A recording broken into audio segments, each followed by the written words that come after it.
Please guys, folks, welcome aboard. Welcome to another live stream of Aviaman. My name is Aviaman.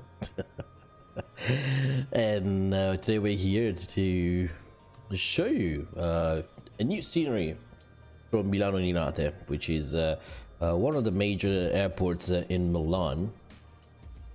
And I would say probably one of the most used airports in the region, probably in northern Italy, for commuter travels. So if you think about London Heathrow and London City, it's kind of like the same. Milan has two main airports, Milano Malpensa, which has all international and overseas flights.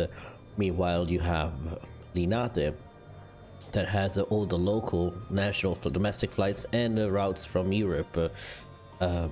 So it's gonna be fun. I'm gonna be flying the A320neo updated to the latest version. I don't know if it's, I think it's the latest one, but we're gonna be departing from London Heathrow to Milano Linate in this direct flight, which is gonna take us approximately 2 hours around, give or take. Right, so let me see. FS 2020, can I upload the flight plan?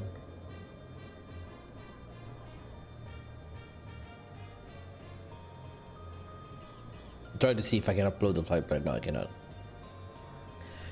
All right, so you guys should be able to see on the top, here we go, the informations of the flight today. Let me go and I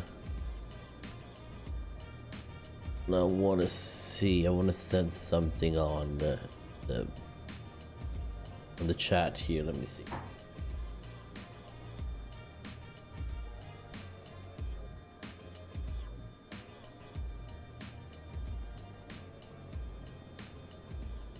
Okay. All right, so we're gonna be also managed to get the custom views on the A320neo, so that's gonna work pretty well. Noah, welcome aboard. Arma J, so my bad. Arnow J, welcome aboard. How you doing? Good to have you here. All right, so without further ado, I think we should just start the flight. So we're gonna go hop into the cockpit. By the way, this is the default scenery for London Heathrow, which you guys can notice by the amount of frames I'm getting. It's okay, actually it's pretty doable, I would say, on London Heathrow. So but yeah, let's hop inside the cockpit and start the flight. Beautiful A320 cockpit. The recent updates brought a little bit of lights in there. So Noah, what's going on? R now MJ, here you go. R now, awesome, thank you, appreciate it. I want to fly with you, but I have something to do. No worries, take your time. So we already set up some of the features. So we the batteries on and IRS are turned on over there. Come in, settle here, and we're gonna hop into these beautiful FMC, updated FMC. So I think we can do options, AOC, let me set the meet our source, MetTube. I apologize for that, I didn't mean to cough on the mic. Sim brief, I need to put my username, which I always forget. Settings,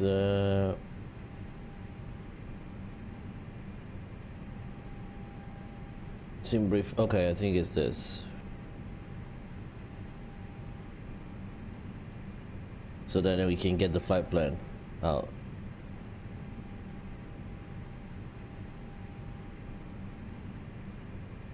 Okay, GPS is good. Align time 50k, self-test, that's good. Anything on the AOC, I think we're good. Free text disable. Warning. No, I don't want to disable it. It's really good. Okay, let's go back. FMGC is the system we want to use. There we go. I'm gonna go ahead and go to the init page. Now I'm gonna type in Echo Golf Lima Lima, Echo Golf Lima Lima to Lima India Mike Lima. I just realized what's the flight number we choose for this flight? Oh, well, that's bad. Edit flight. There you go. So we're gonna come up with a number. 854 854. Here you go.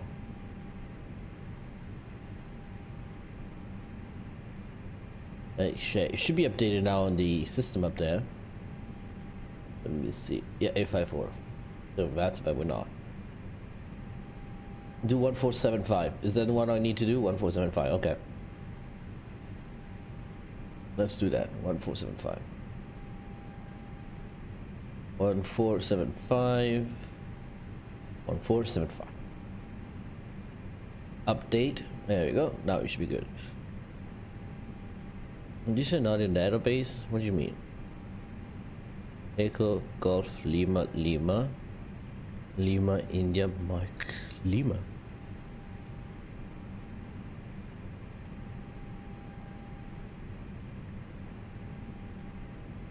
That's interesting. It says that there's no flight plan available. Company route. Maybe see.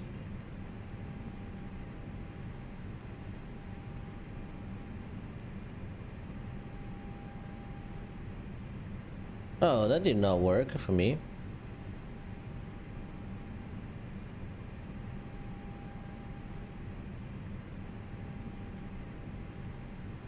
Yeah, that did not work. Echo Golf Lima Lima to Lima India Mike Lima. Usually you should be able to get the flight plan. No? Maybe I go to MCDU index in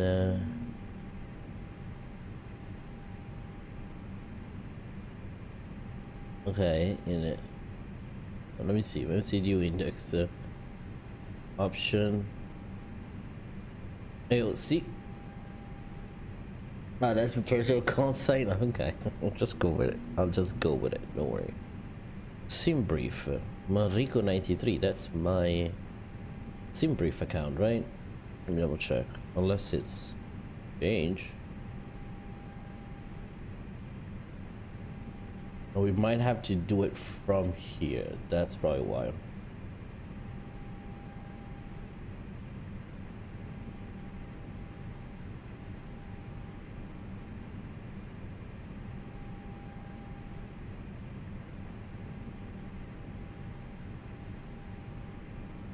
Okay, so what's the call sign we wanted to do for this flight? 1475 we said. We do 1475, okay.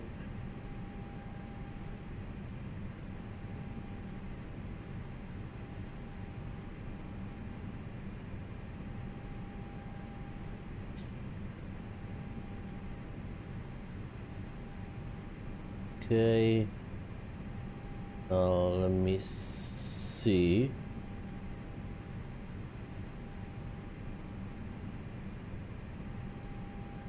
Okay, I think we got it. Generate OFP. Yes.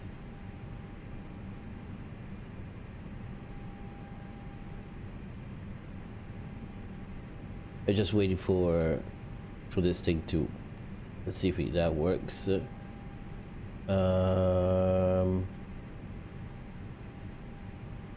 Okay. I think we're good over here. I'm trying to see FS 2020.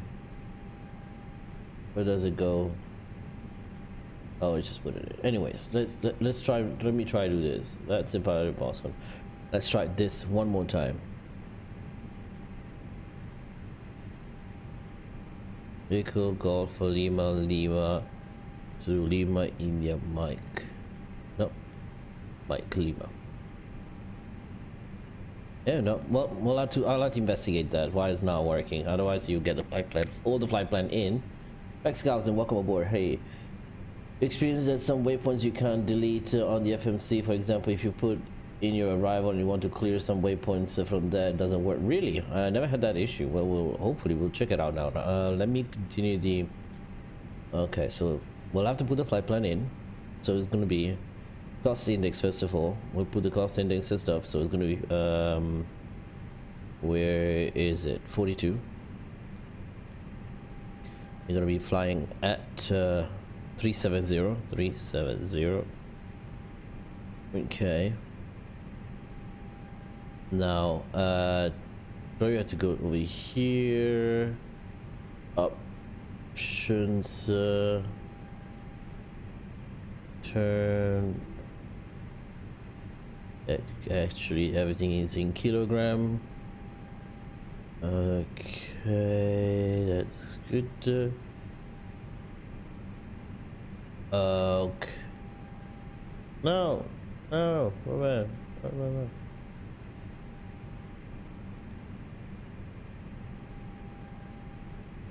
Okay.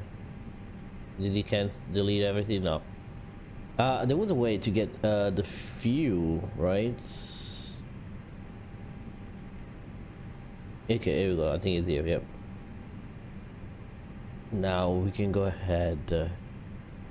Now weather request, but performance and weight and balance. So block fuel for this flight it's 7121. We'll go ahead do 8121. Everything is in kilograms. So taxi fuel will be 100 kilogram. Trip fuel will be oh, OFP sent. Maybe I can take it from the flight plan. Oh, that works. 3552. Did it? Let me see if we take the 3668 something. Oh, I'll take that. Load now. Second page. Here you go. Let's do this. Let's see if that works. 109. Actually, it took the data from SimBrief. Yes, it did. 109 passengers. That's good. Number of passengers 30.0. Zero fuel weight. Okay, actually pretty good. Load, and the plane has loaded. Go back. We'll take.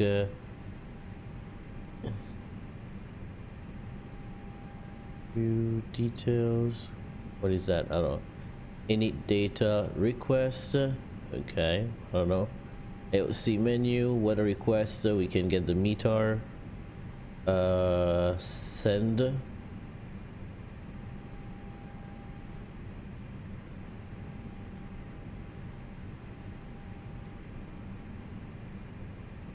Message received. No message received yet, I guess. It should work like that. Queued sent.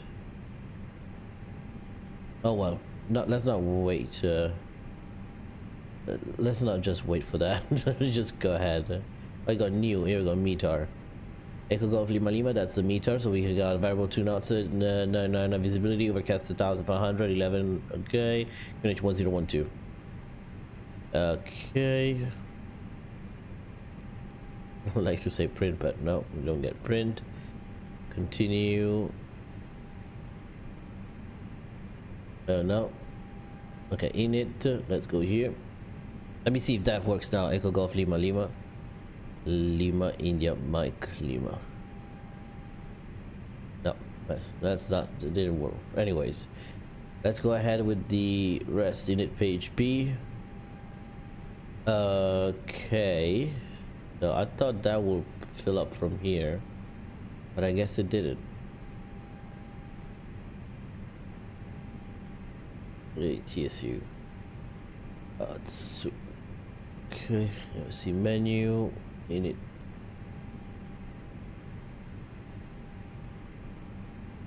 Okay, so fuel on board 8.1. So let's write that.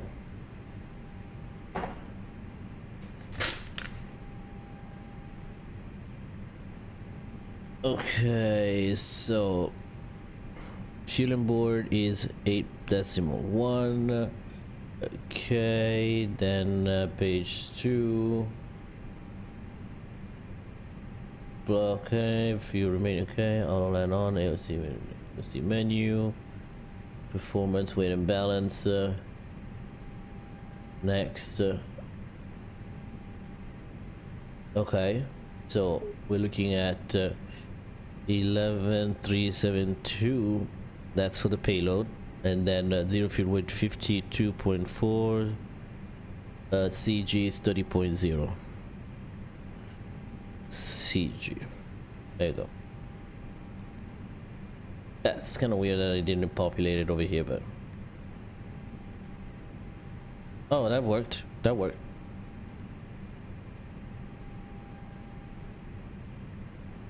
No. We'll actually put 8.1.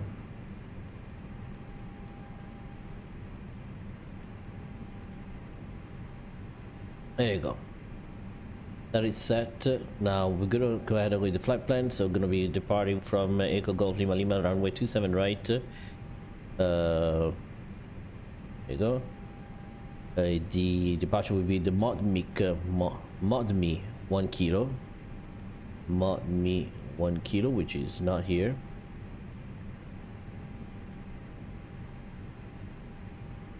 Mod. That's interesting. Why is it not there? Oh, we'll see. Maybe it's not for 27 right, that's it.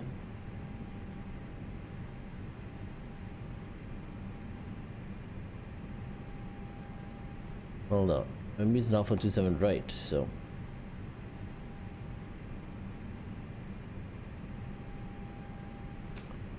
Right, give me, let me see, departure charts, let's see the charts.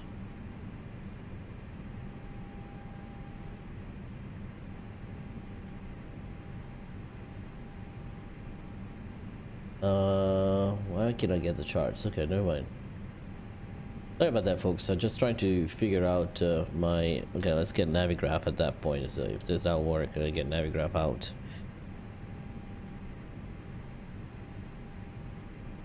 It'd be much easier if we can just, like, why is it not coming up though? Departure, right? 27 right. Fly guy, welcome aboard. How you doing?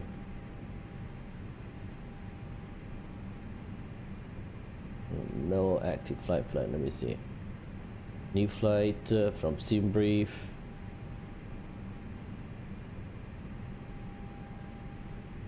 Come on, bro.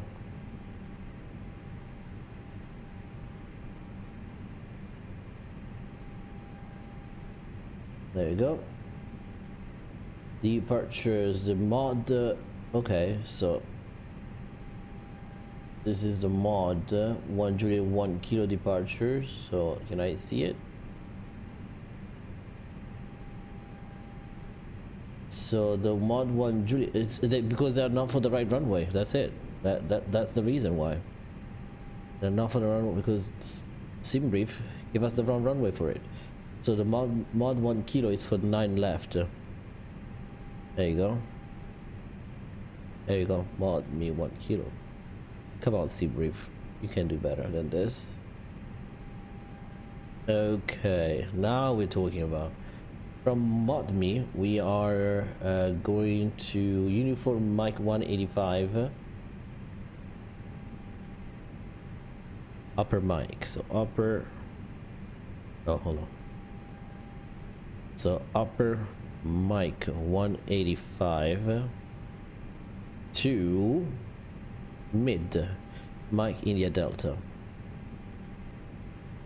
Okay, from Mike India Delta, we hopping on the Lima 612.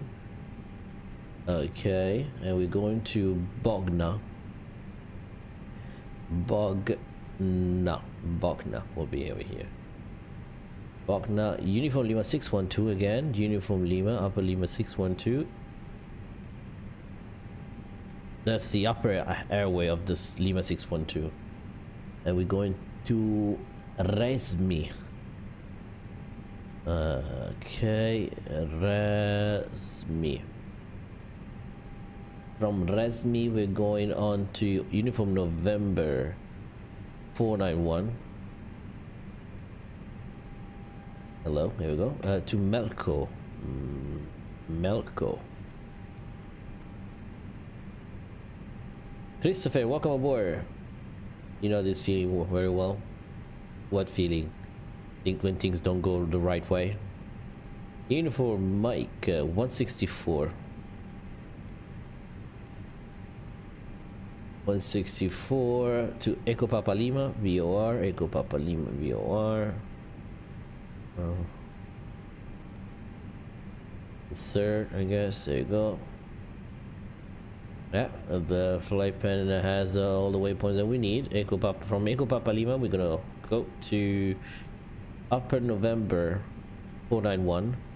So Uniform November 491. Oh,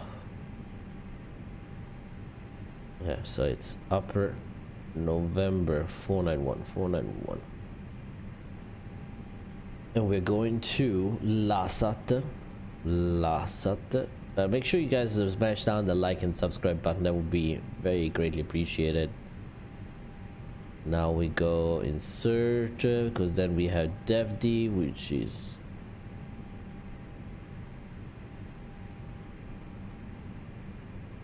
DevD. Here you go. Next waypoint.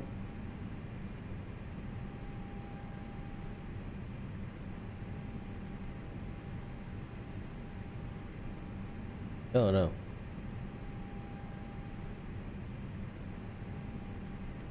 Then Repus.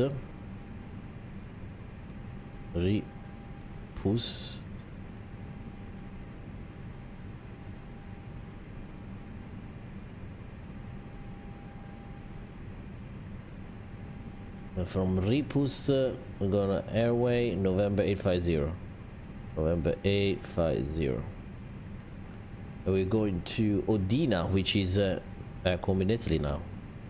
Odina, and then the Saronno 1 Sierra arrival, so we'll keep that. We double check. We got the waypoints we need. Odina, yes, okay, they got perfect. So now Lima in Mike Lima, so we're gonna plan for runway 36. That's no doubt. We're probably gonna take the ILS. Let me see. Trying to remove one of the approach waypoints doesn't work. So frustrating. Maybe they fixed it. Probably they fixed it. I'm not gonna test it though. Oh, when the flight plan tells you runway next runway, but it's for runway, you are sitting in block, looking at the FS like what the? Yeah, exactly. It happens. It happens with sim brief so many times though, which I don't know why. So for Milano Malpensa, we have the Saronno 1 Sierra for runway 36. Let me see, put that one in here. Okay, so from there, Saronno, you have Undap. Okay, let me see. Now approach 36 Undap. There you go. Yankee. That's the one I want. Ooh. Hello. Undap. Put it in there. Display chart. There you go. So we'll do 360. No, 36 Yankee. Saronno 1 Sierra. Undap. Odina. Transition. You cancelled it. Really? Okay. Saronno 1 Sierra. Undap. Odina, insert. Okay, that's perfect. Now let's have a look at a little bit at the flight plan quickly here. 20, and we should be good to go. Go down, down, down, as you guys can see.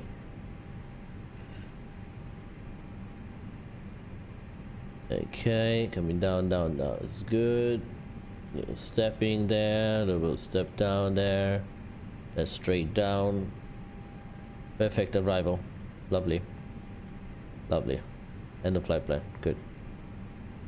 Now let's go to the performance page over here. So we're planning for the approach. We're gonna do flaps 1. Flex temperature 20 is way too low. So we'll put 45. Okay. 127, 128, 132. Okay, next phase is good. Okay. Now, THS, I would like to know, what do I put? It's neutral, right? Yeah. It's neutral. Okay, now we're good. Let's go ahead and crew supply on since we are in APU. We're gonna turn on the master switch on, start. Turn on the beacon light on to let people know that we are getting close. Oh shoot, the wrong one.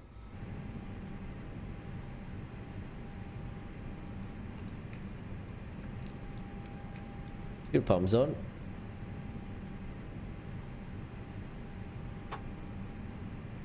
They fix the auto land feature. We'll try. Should be a little bit rough weather, like not rough, low visibility in Milan. So hopefully that works. So now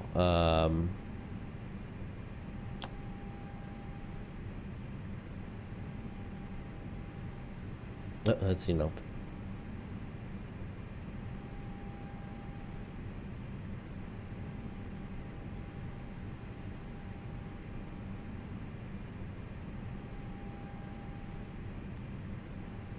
Okay, so it's 1012.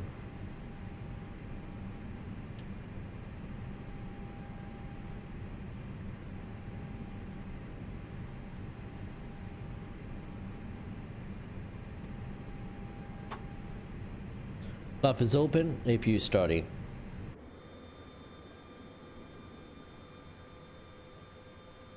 Let's disconnect the jetway.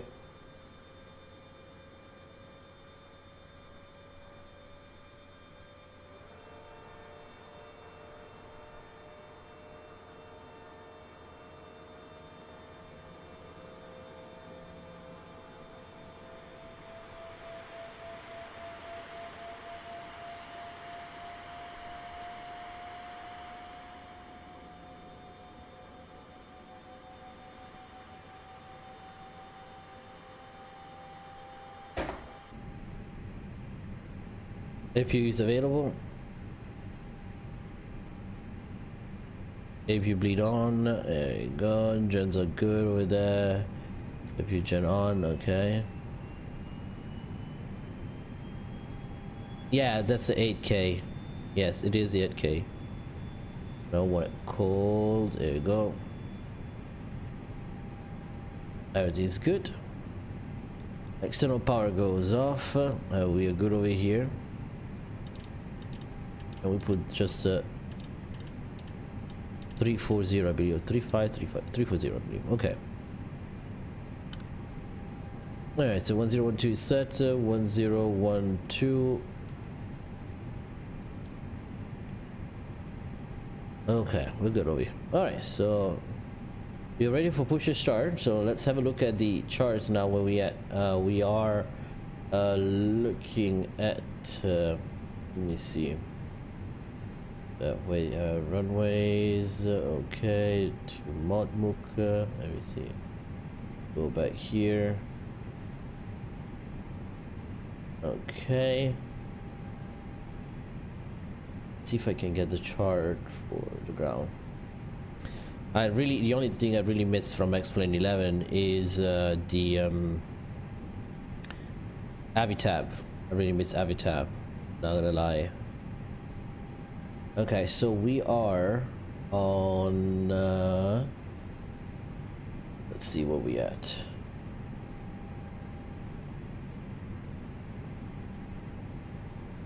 Let's see where we at now.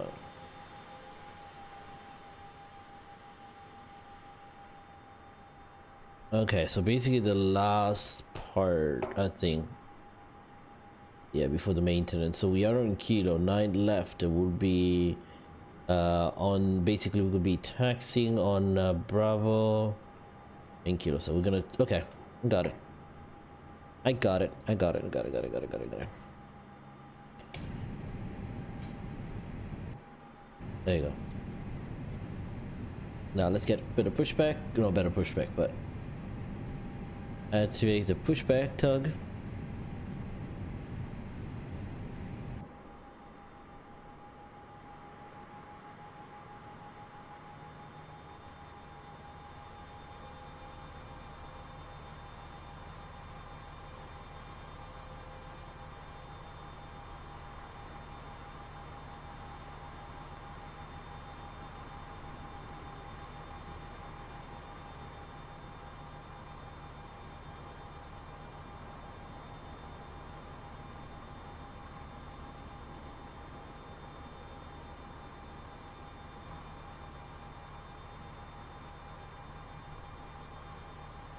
Sam is the best. Welcome aboard. Captain Austin, welcome aboard. Neil J, hello. This is the default scenery.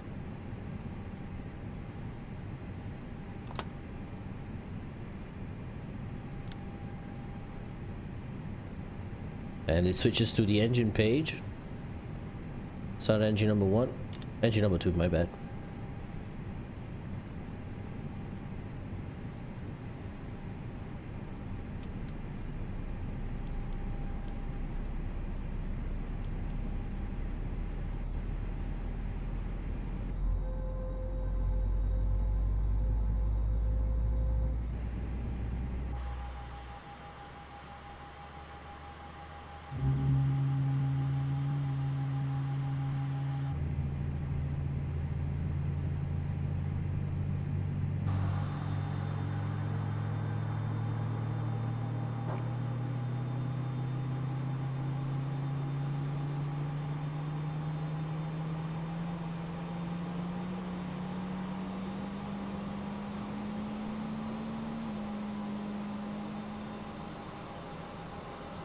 A bit very abrupt the way they push you back, but it's okay.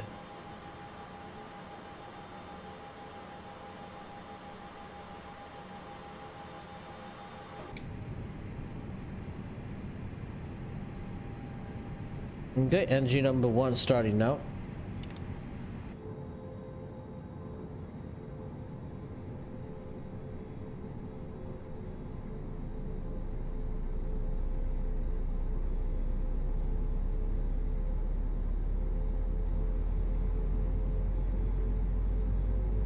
Dougal McTavish, welcome aboard. How you doing? And one more question: do you get blurry ground textures at a high altitude? Not always. Depends a lot from your connection.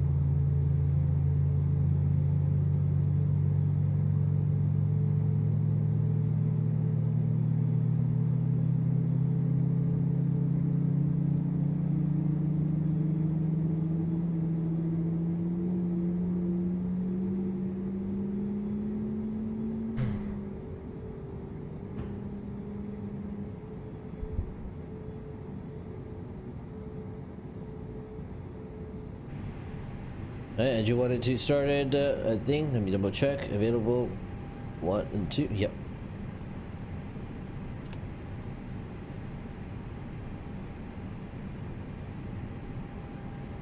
Okay, let's turn out some of the lights that we don't need. So first of all, if you keep it up, you really don't like it off.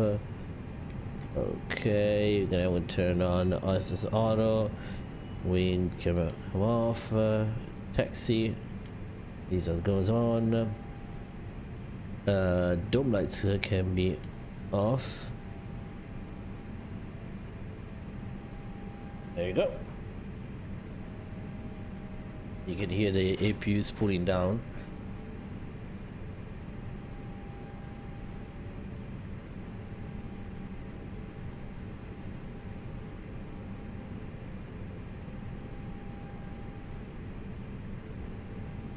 Okay. Ups 1.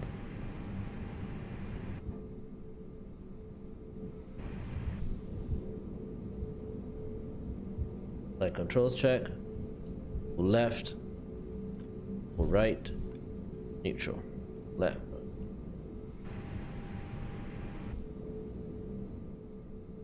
Full left. Full right. Right. That is good.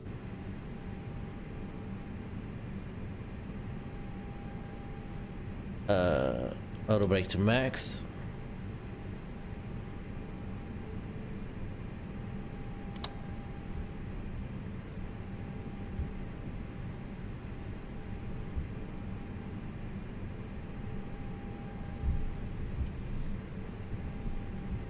Salim, no, I'm not on that sim. Salim, welcome aboard.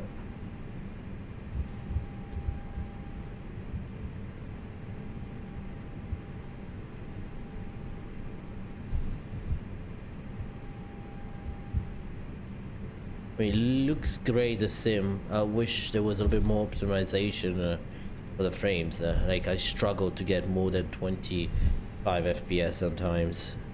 Once I put in the air, I can get 60 probably. No, it's no problem, but and it's like a medium-high settings too. I actually no, this is high-end settings. Yeah.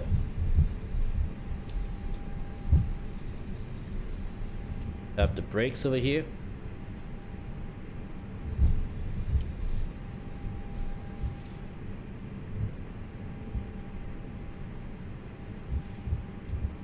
Like this one here.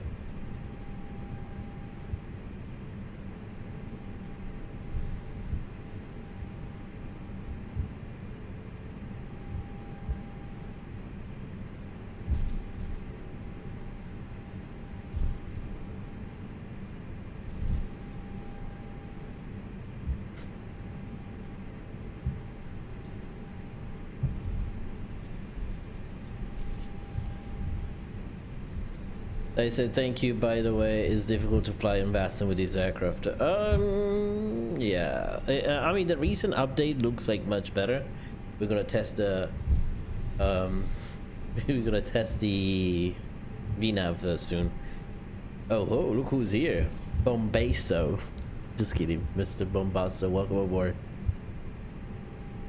Did you make me go to this taxiway then to change it? Yeah, it looks like. Okay.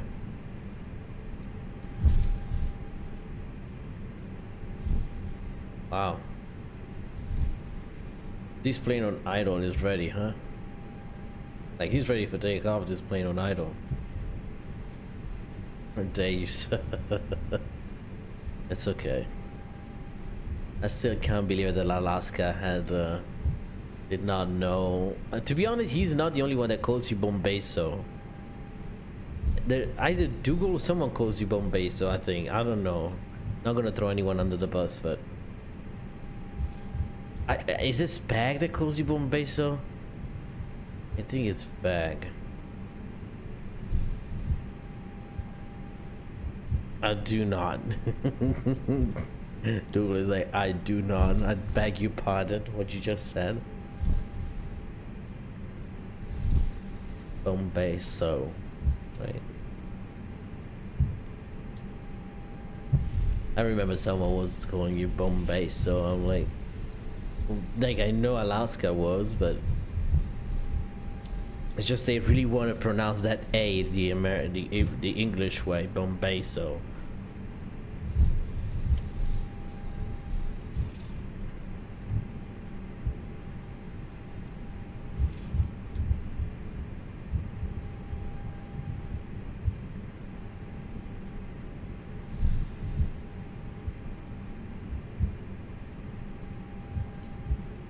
FlyByWire did a great job. Wish Asobo did a great job as well. I mean, they did a great job, not kidding, but I think there was a lot of pressure on Microsoft. They wanted to get it out, but it was not 100% ready, so that's exactly what happened. And COVID did not help. I believe COVID was a major factor, selling factor, because people were staying home. That's the exact time where a lot of stimulus packages, stimulus checks from the governments, like the $1,200 check, or every country had their checks out at that time. So people had that money, which they should have used in a different way, but they used, you know, people had that money, you know, so they decided to buy knowing that they were gonna stay at home. So Microsoft felt like, okay, we need to put it out because we need the money, probably. Probably they do. I love the sounds though. Did they improve the sounds too? Looks like, yeah, they did improve the sounds. So did all of you smash down the like and subscribe button, right?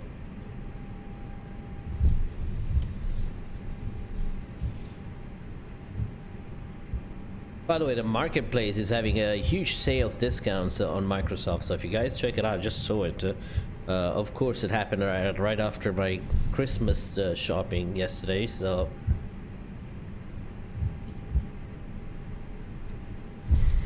which, to be honest, was mostly for me. Decided that, was it 7 years they wanted the money? 7 years of development for this? Probably. I don't know.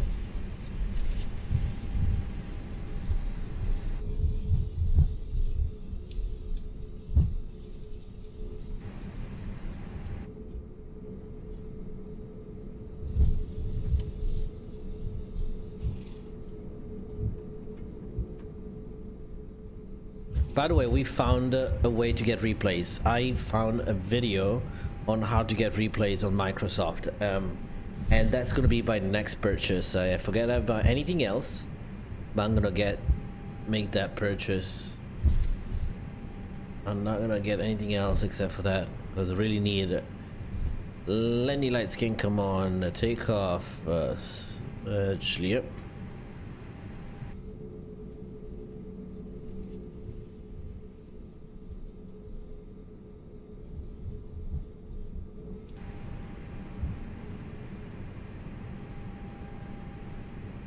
How do I advise the cabin? I think is all right. Yeah. Takeoff config. Oh. Cabin crew seats for takeoff. Make wind shear off.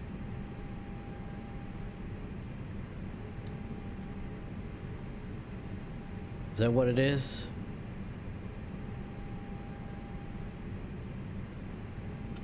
Multi-scan, okay, GCS.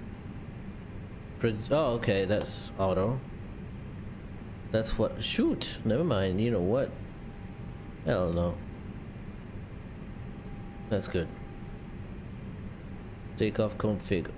Okay, down to the line, no blue. I've heard that FlyByWire is making the NA380. Oh, are they? Oh yes, I saw that too. You grabbed the Seminole Bombeso. Well, sorry, actually, this time it actually came out natural. I didn't mean to. It was, I would say Bombasso. Thank you. For directors on. Oh no. On ILS info. No, not ILS. There's no ILS here. We did take the whole runway where we could have just gone. Okay, never mind.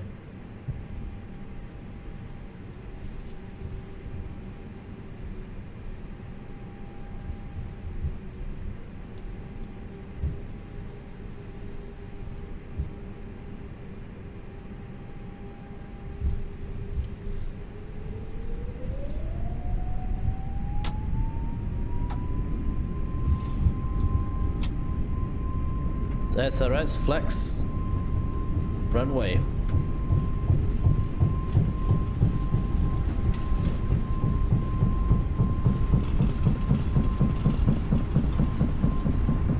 V1 rotate.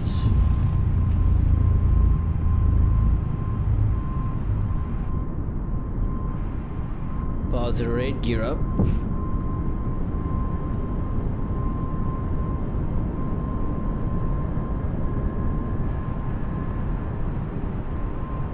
Autopilot 1 engaged.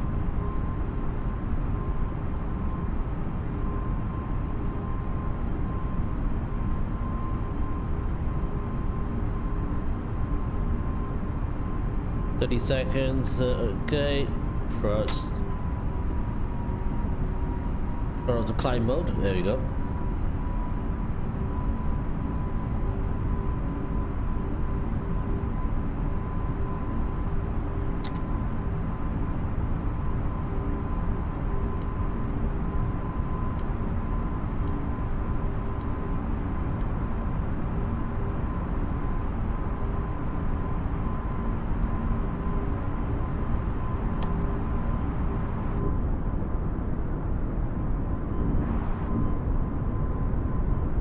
Airdrop's going up. Wow, look at this. If X-Plane can get to this, like they really nailed the low visibility on Microsoft. If only if X-Plane can get to this. Are you going to buy the CRJ 900? Is that the CRJ that is coming up for Microsoft, or it's the 700? I thought it was the 700. That's gonna be, if the 900 is coming out, yeah, I'm gonna buy it. The one from Microsoft, correct? Yeah, it's definitely something's gonna happen. But Bombasso, did you use this feature to put this? I tried. It did not reckon. I didn't get it. I tried, but I didn't get it.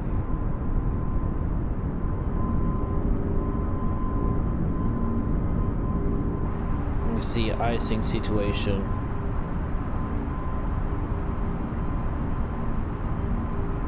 Plus 8. Oh.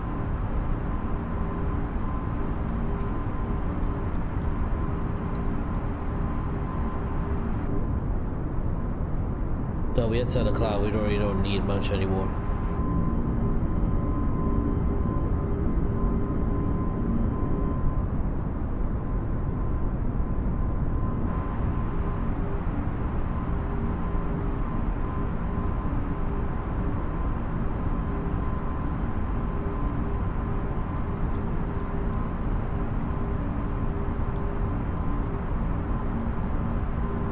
This flight, the ice effect in the sim is very exaggerated, I bet. Yeah, I know. I mean, it's a cool feature, but no, it does not happen. It shouldn't be happening that much. Let me see if you guys can still hear me. Ooh, no, it's very high at the volume. Reduce the volume a little bit. There you go. The takeoff is done, so bring the volume down so you guys can hear me too. Thrust reduction, we do have a little thing here. It's 5,000. Mod me, okay. Standard.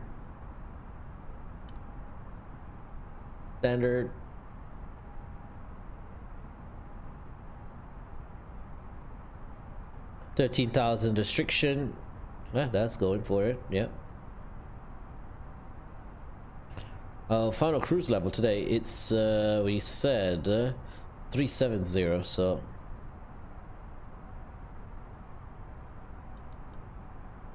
.370 is set.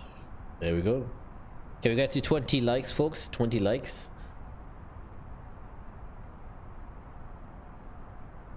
Maybe a bit of ice here and there, but shouldn't be completely cold. Yeah, no, it shouldn't. I think they found like a fine, nice feature, and they wanted to put it, make sure people will see it. So I don't know. Look at these clouds, though. It's beautiful. I can get these clouds though on X-Plane 11. Maybe not as nicer, not as nice as these ones, but they can get pretty close. So we have the ice detection lights on, which is the one that is reflecting on the engine cowlings and a little bit reflecting over the leading edge of the wings. I'm gonna head out. Hopefully I'll be back by landing. Have a good. All right, man. See you next time. What I was going to say, Bombasso. We are. If you need help with the Piper Seminole, let me know, because I am certified on the Piper Seminole in real life. So like, there's not really such a thing of being certified on Piper Seminole, but I worked on those.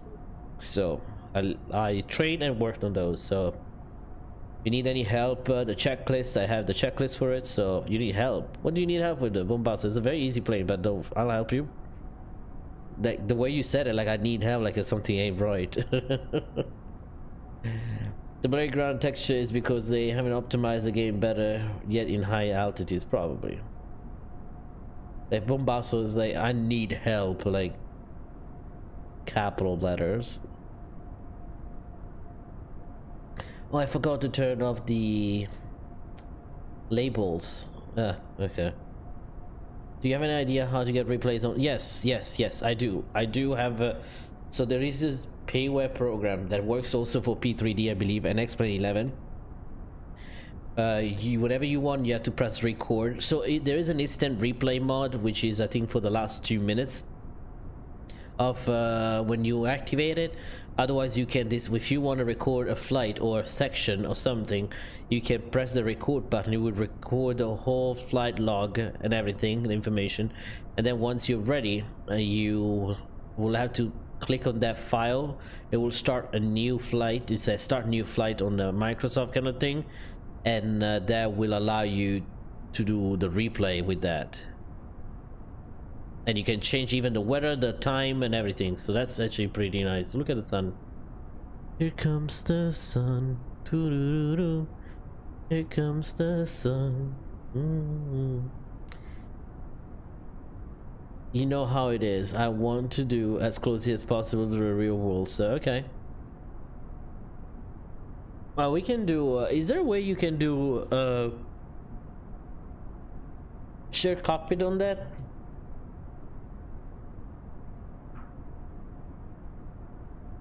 I can start a series of flight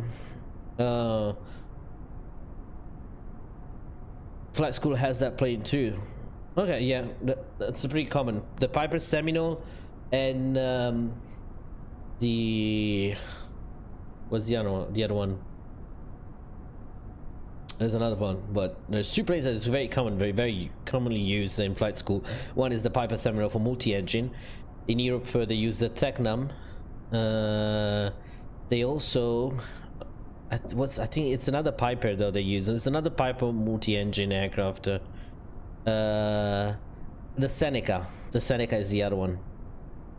That allows me to Google about shared cockpit and Microsoft Flight Simulator 2020. I know, right? Ryan, hey, welcome aboard. How you doing? Again, if you guys are new to the channel, make sure you leave us a like and a subscribe. And the ice is already forming. I can see quite fast too.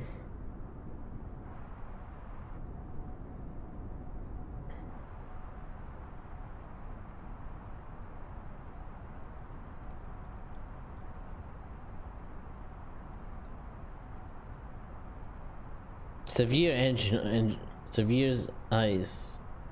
Engine mode select to ignition.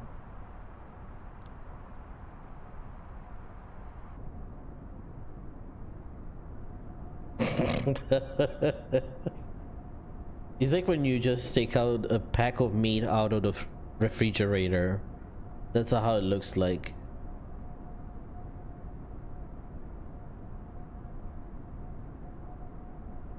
So with the NG9 TIs, we'll have ice not building on here probably usually, but the danger of ice is that it changes completely your profile. Your weight and balance gets all messed up. Your angle of attack gets all messed up. You have extra weight. Ice is heavy. It's very heavy on the plane, so very dangerous factor. Which is nice that they actually introduced it, but it's not like this. It's just way too much. Right, good thing. No, good birthday today, but just staying home and eating. Oh, happy birthday. Come on folks, we need to prepare a happy birthday. Everyone in the chat, please go ahead and say happy birthday to Ryan. We'll give you some emojis. We don't have many emojis right now, but we have these special Aviaman emojis. There we go. So happy birthday to you. Happy birthday. No, I'm not gonna start singing because you guys know my singing ain't good. Like, this is how you lose subscribers, Aviaman, by singing. There we go. And again, folks, make sure you leave us a like and a subscribe. It would be greatly appreciated. And if you want to support the channel furthermore, consider joining the membership program. That really help us out a lot. Yesterday was a good surprise to see that paycheck that came from YouTube, so you no Google paid me. Google AdSense paid us. I only got not much. I got $130 for the last month, I think, or two, which is not at all like it's not a paycheck, but it's something. It's nice to see that. So if you guys want to support the channel, make sure you use super chat. Make sure you use you join us. Join the membership program. Again, any tiers, but any little bit helps, especially in these rough moments. But check later. Your DM in Discord, send you a link about share Cockpit. Okay. Danny, I love your profile picture, by the way. Oh, is it John Fly that shared it? Okay, thank you, man. I'll check it out. If we can get that to work, Bombasso, we probably be able to do a flight together and show you a little bit of the thing, a little bit of the plane. You need anti-ice, my guy. I think we need a little bit less ice, my friend, because anti-ice is on, but this is just Microsoft. Look at the lights, how the strobes are reflecting over the clouds. Beautiful though. Neil, welcome aboard. How you doing? But yeah, anyways, after that, welcome aboard. How you doing? Heck yeah, let's do it. Yep. Hope PMDG releases the 737 next year. I hope they will release it at properly timed matter, because it's important that that there's quality over, you know.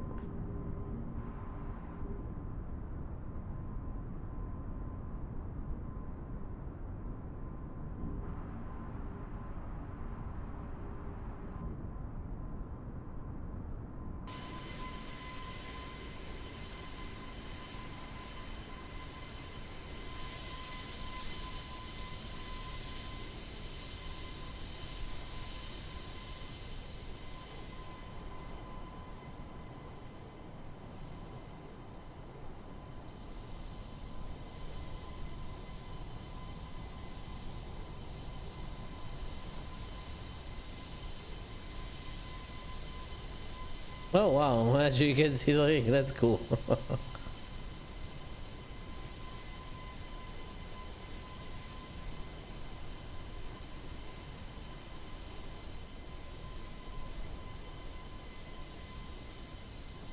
So this is one place where ice does not build, and it did not. They did a pretty good job there. Usually on the oh, right over here they don't get ice. The material that is used for it doesn't allow ice building over there. And you can see the leading edges are clear of ice because we had the anti-ice system on.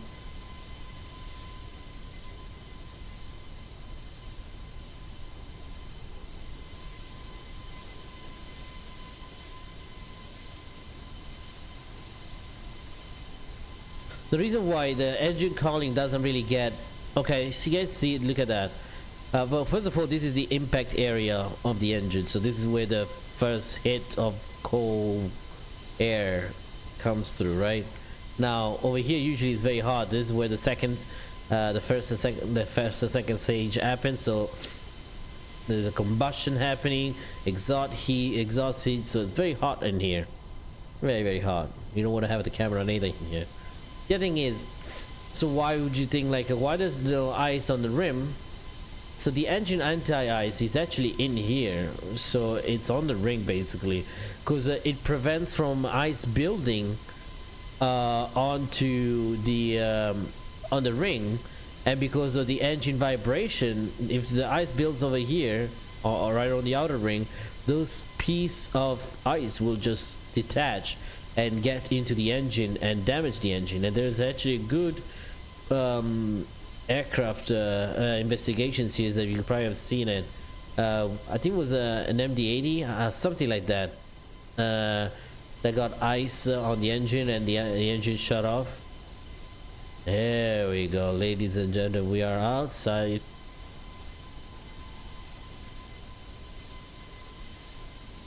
It'd be nice if the ice started going away.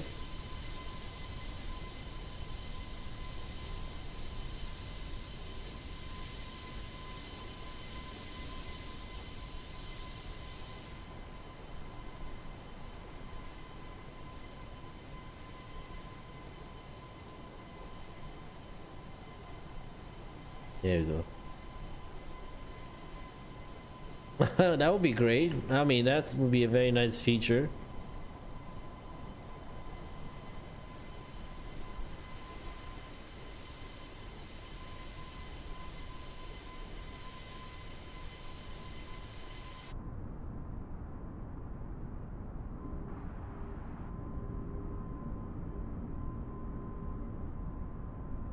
There you go, leave it like this.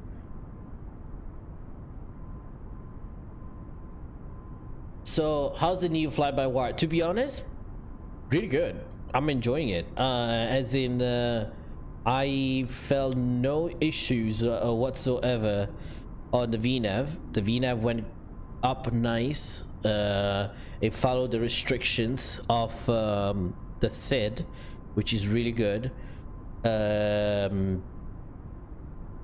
Yeah, did not have any issues with the autopilot. Doesn't seem he's doing crazy maneuvers up in the air. It's not wobbling like crazy now. There's a little bit of like shakiness, as you can say, but it's not that crazy now anymore. The FMGS, the MCDU, it's great. There's a way to import the SimRig flight plan directly. I tried to, did not really work.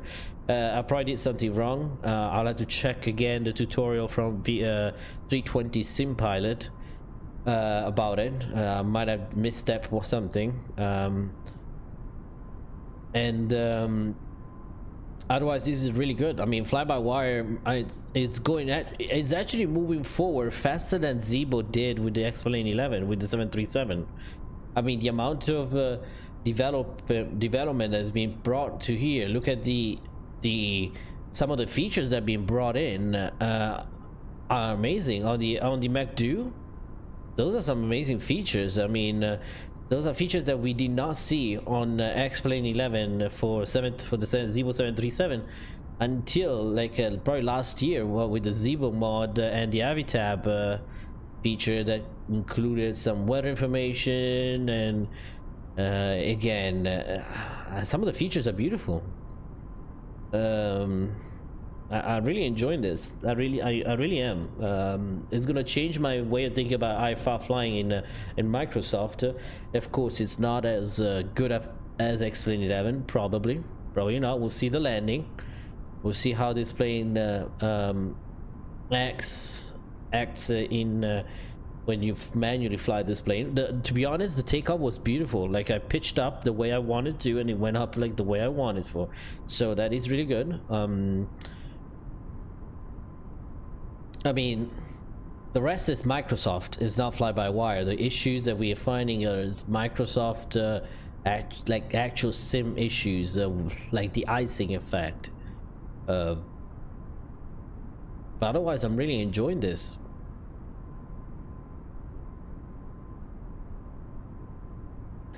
The Aerosoft CRJ is probably good. So it's Aerosoft. Okay. Yeah, I'm definitely gonna wait for that. I know the Aerosoft CRJ for P3D is already good itself, so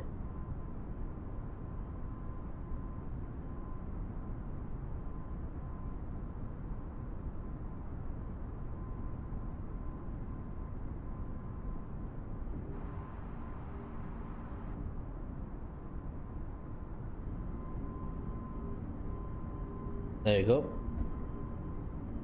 CRJ add-on in X-Plane was trash.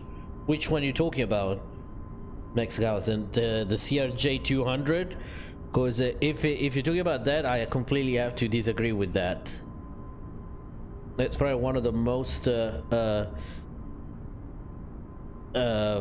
well done, as in system-wise, CRJ that I've ever seen. And I know a little bit about the CRJ 200. The Canadian mode is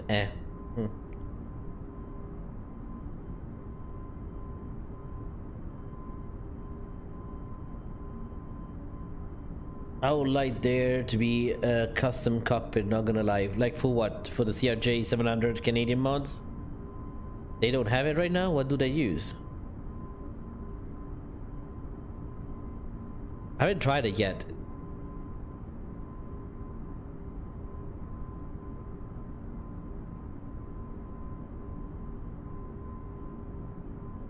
This is gorgeous. I wish there was no ice effect, so we could take some nice pictures.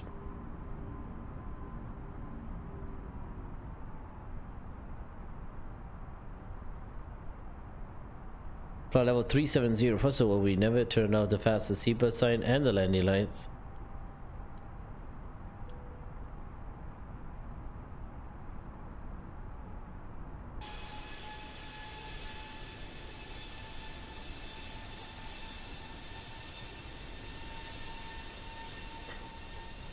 Pretty sure you can turn off the ice effect. That would remove it completely, right? Can you turn it off? Okay.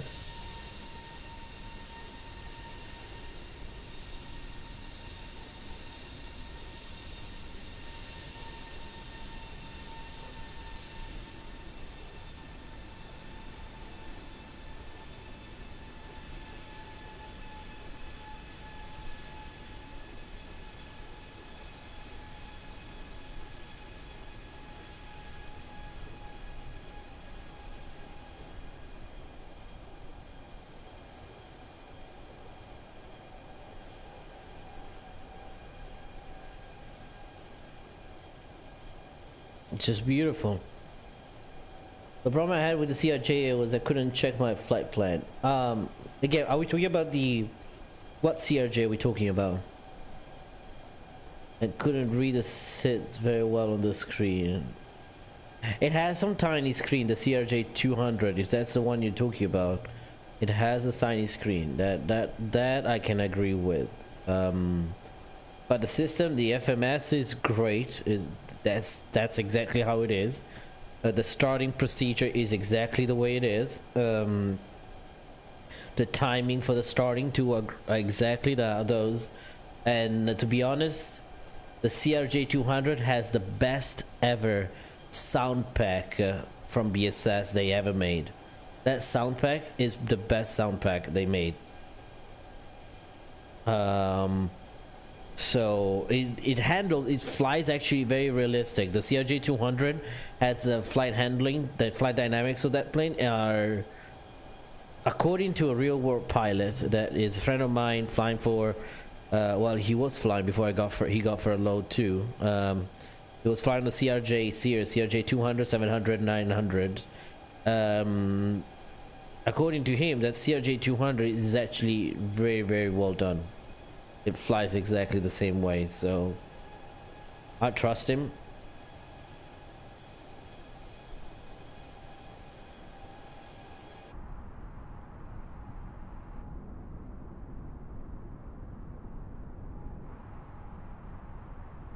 Beautiful cockpit though.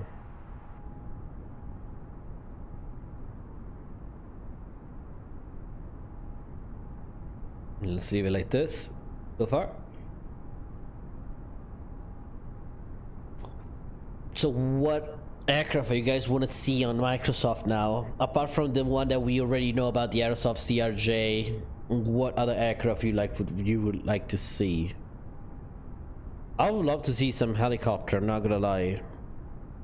I don't know how to fly helicopters. I bought two Payware helicopters for X-Plane 11, and I tried to use them and I kept crashing. I don't know how to use them. It's just I don't have the right equipment. Probably I need the collector. I don't know how to make the collector, so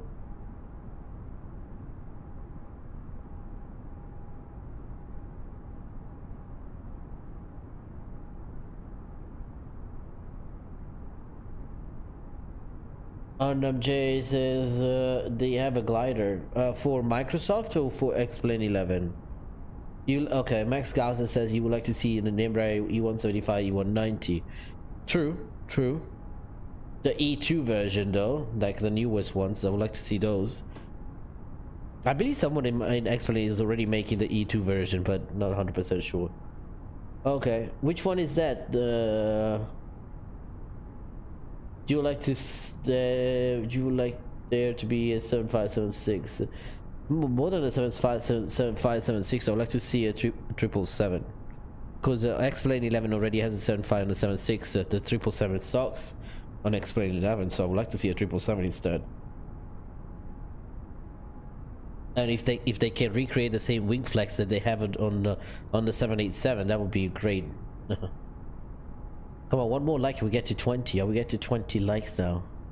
Oh no, for Microsoft Flight Simulator 2020. Yes, I know what exactly. I know what you mean. Like 757, 767 for Microsoft, but I said instead of seeing a 75 and a 76 on Microsoft, I'd like to see a 777 on Microsoft, because I can always enjoy a 757 and 767 on X-Plane 11. And Majestic Dash Q 100, 200, 300, 400. I don't think Majestic has the 100. Do they have the 100, 200, 300?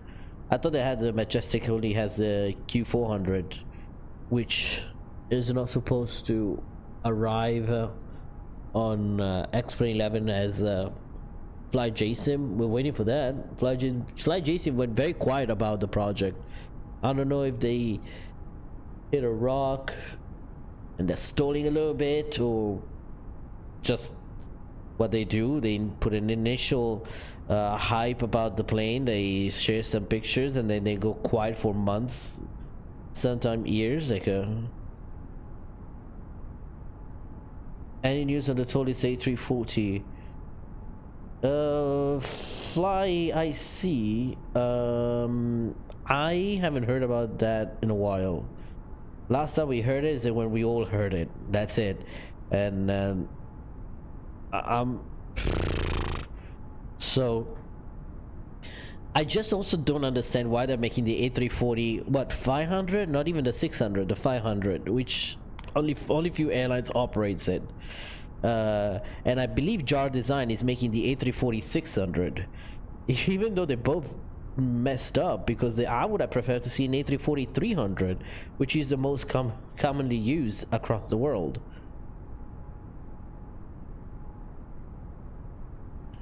I mean, the Majestic 400, but others would be cool too. Yeah, that's I'm actually waiting for the LET 410, the freeware. The LET 410 is actually a really good aircraft. John is a better update that garbage A330 probably meant, like, not the A340. Yeah, the A330. Yeah, the A330 is something. It just like not reliable. I get sim crashes with that sometimes. It just annoying as hell. I don't know. When there's a little bit of tailwind or something, that plane goes all over the place. Yeah, I don't know. It's been a while. We didn't fly an A330. We did fly it with the cargo variant of the A330, which we might bring it back again and do another flight with that. So, Chief Sim Pilot, yo, my friend, welcome aboard. How you doing? Hope you're doing fantastic, Chief Sim Pilot. Ladies and gentlemen, Chief Sim Pilot is on board. He's another YouTuber, streamer, and he's another of my members. Thank you so much for your support, my friend. Very much appreciated.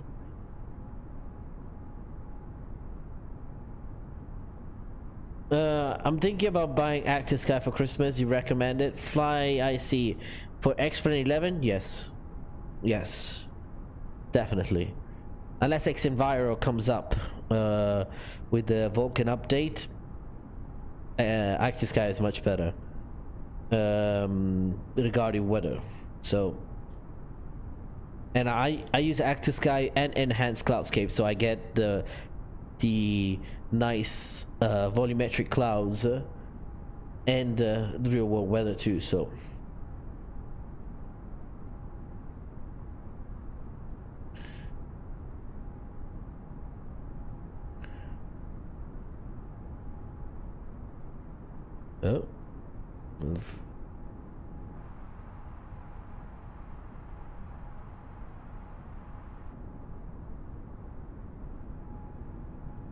So you asked me what's the difference between X-Enviro and Active Sky. It's a pretty big difference, to be honest. Okay, so I like X-Enviro a lot. The reason why I like X-Enviro is because you get the clouds, volumetric clouds. You get the nice sky. The sky looks great. The colors have been completely redefined. It's kind of like having reshade together with active sky. Now you have the lens flare like in Microsoft, the same thing that you see you will get it on Exponent 11. The volumetric clouds, you get all the weather features that you will get with active sky. Maybe though, the only thing I noticed, it's great on low level weather, but upper level weather like on en route to high altitudes, what I used to do is switch to, if I had a long haul flight, I will switch it to active sky, because that gives me the most realistic winds up up at cruise level. So what I don't know. Also, the nice feature of XEnviro is the fact that you have snow effect on. You get actually a very nice snow effect with it. So the ground will actually get snow and everything. So, but otherwise, active sky is actually pretty good. Active sky is actually pretty decent. You can use as active sky. XEnviro might impact your frames a little bit more than active sky. That's another thing. Don't worry, Dougal. We'll see you later. So you might get some issues with that, but apart from that, to be honest, it's great.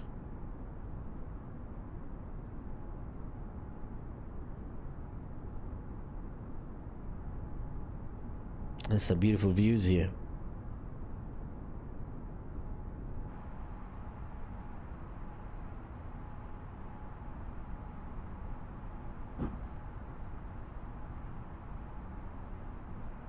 Oh, look at that. So nice. Let's see a little bit what we have to do. Echo Papa Lima. Still have quite a bit to go, so won't even worry about it. Active Sky plus X-Vision equal to XEnviro. Actually, no. No. I used to have X-Vision. Actually, I have X-Vision and Active Sky, and I had XEnviro, and then I bought XEnviro because, to be honest, X-Vision did not give me volumetric clouds. It only gave me the nice sky colors. XEnviro has the nice sky colors, the lens flare from the sun that X-Vision had, but plus it also had ground effects. So if you have the weather like snow or rain, then you got the volumetric clouds, which is a pretty big deal actually. If you want to fly in snowy conditions, actually XEnviro is probably the best for X-Plane 11. It is definitely the best for X-Plane 11, I think. I did a flight in a couple months ago. You can go and check it out. It literally says XEnviro on the title, and it has the snow effect. So, and that was when my PC was running a bit slow still too. So, pretty good performance, to be honest. Right now, XEnviro works on 11.5, but only for if you're running an OpenGL, so not on Vulkan. So you have to run your sim in OpenGL in order to see it.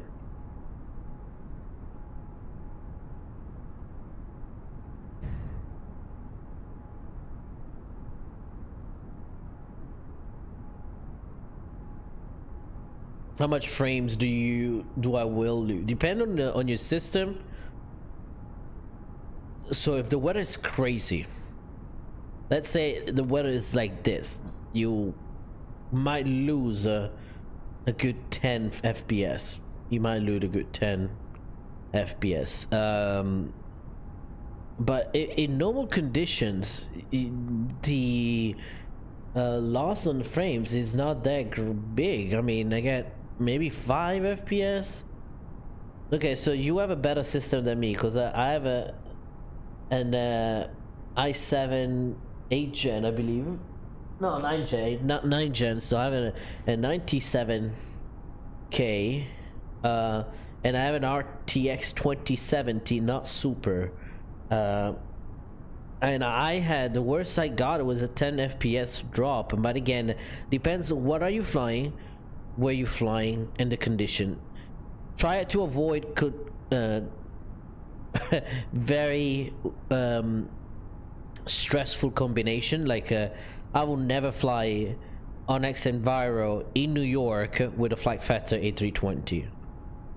That's not gonna happen. So I wonder if the Dash Q400 can land on the same runway length of the Q100. No, I don't think so. I mean, it definitely can do short field operation, but I don't think the Q100 can. I think does a much better job on that.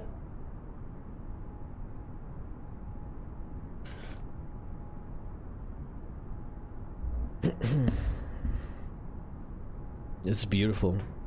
Let's get you an outside view here. Oh, here we go. You have 60 FPS right now. On the ground, we were barely getting 22, 23.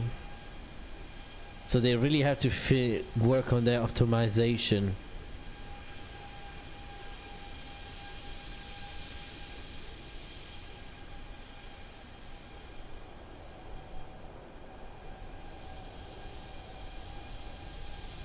It's so nice to see the wings like this bright color.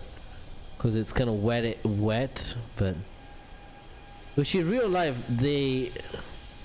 so this is exactly what it looks like in for us. So if we see our wing to be like this bright color, like this shiny, I think it's because we are having what we call CAT, clear air, not CAT. We're getting like clear ice, which is very dangerous because you cannot spot it immediately. The only way to spot it is the high reflective wings. So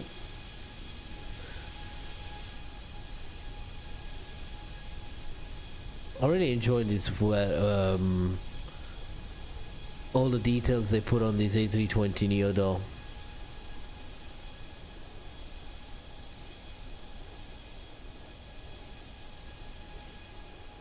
There we go.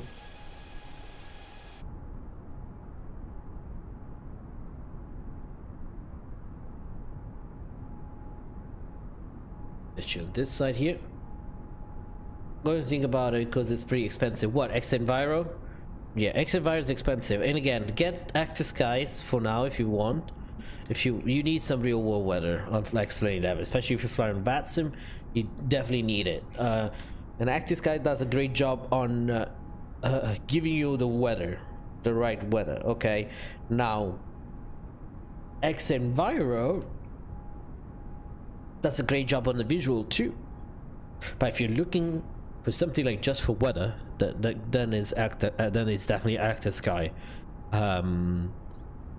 That is my opinion. Then of course.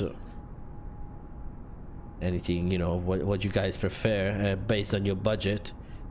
Budget is very important for this year. Next year you want to start. We don't want to start the year with a bad choice, you know. So do what you're comfortable with. So, well, yeah, I also want some good visual. The next Enviro, but again, I would wait for XEnviro. You can start getting it now because that is going to be a free update once, but it's not Vulkan compatible yet. I think Active Sky is a little bit much cheaper than XEnviro because XEnviro is like almost $70, I would say, right? $60, 70? I think so, yeah. You don't use Vulkan? No, you don't? Can I ask you why you don't use Vulkan? Because I can't go back to non-Vulkan. Okay, not that big of a problem. Okay. I cannot go back. You have 120 FPS on cruise. Why am I getting much less? I'm not getting any of that. You don't have a system that is much beefier than mine. I mean, the only thing is mine is a 27, yours is a 2070 Super. But you know, but the performance increase should be maybe 10%, 20%, not like that much. I don't know. It's probably because I'm streaming too. Could be. I don't know. Maybe. Yes. No.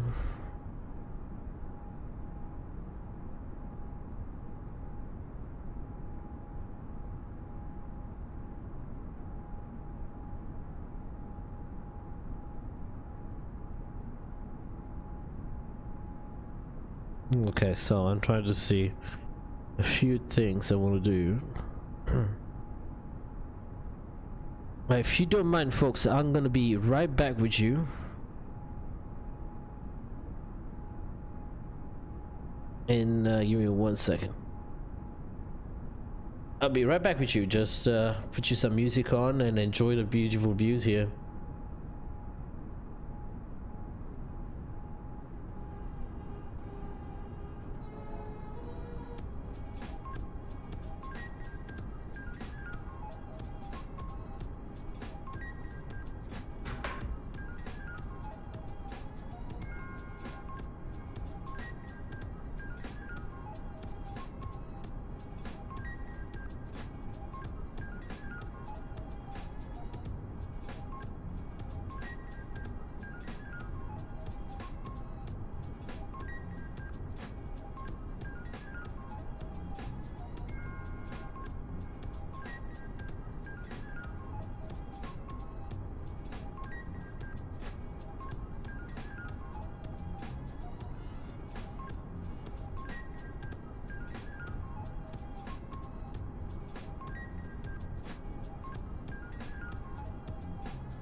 There we go. Welcome.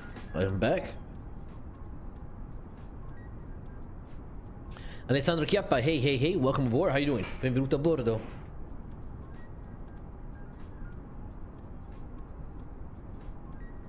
Let's see on SimToolkit Pro how far we have. Live map.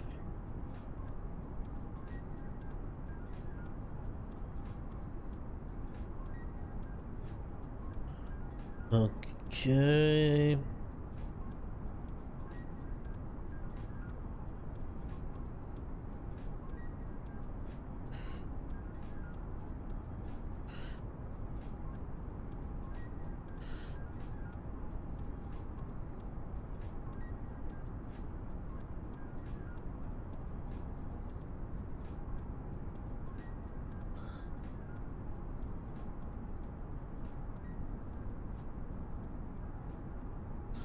That's the flight plan we have though. Saronno und up. Oh no, that's the... Okay, I was looking at the flight plan, but that's to... Like, okay, I see what's going on.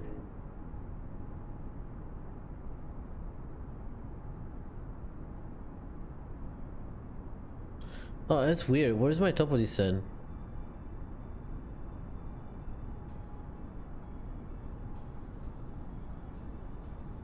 Okay, so soon. Top of descent will be around so soon.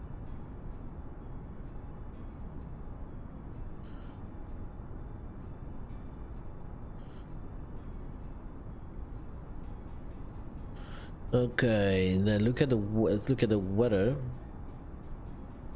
So right now Milano has 5,000 feet. Okay. 1024 QNH. Not bad. Not too bad. Yeah, streaming is a big difference. I had a big frame drop while streaming, yeah.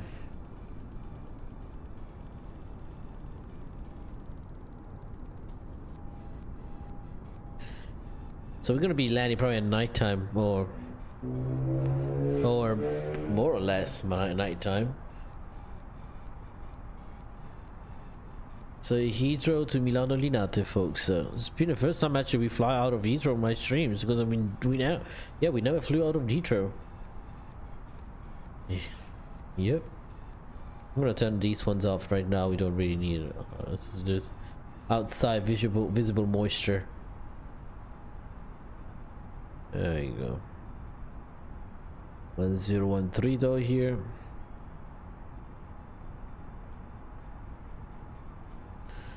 There you go. We're flying at Mach 0.779. Pretty average.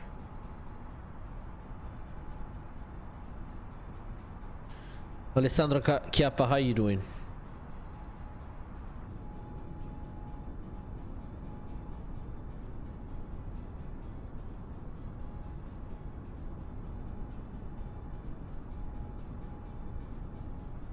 Oh, that is beautiful.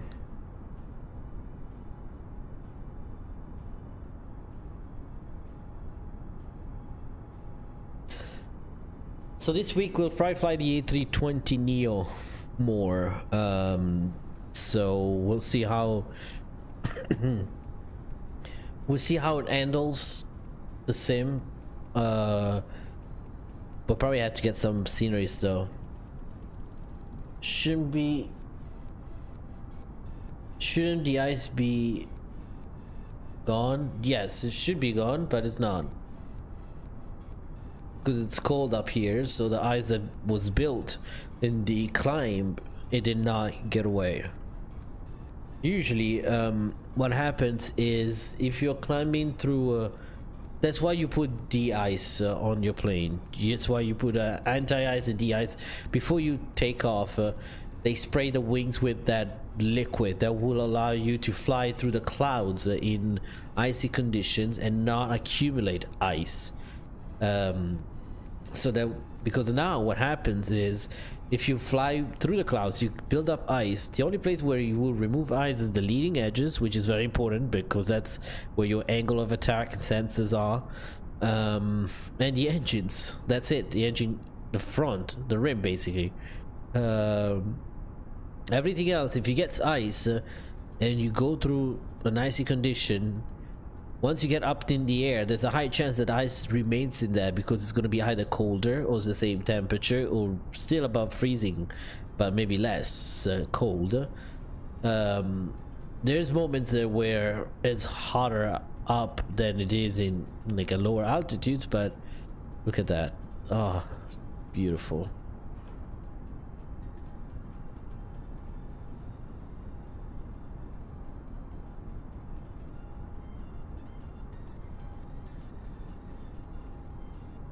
Oh, that's beautiful.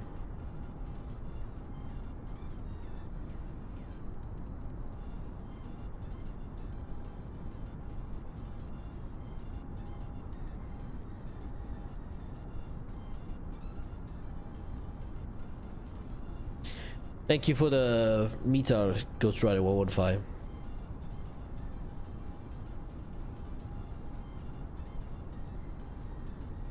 We are running real world time and weather, so as you can see, the clouds reflects perfectly over the wing. That's something really nice, like very realistic, very realistic.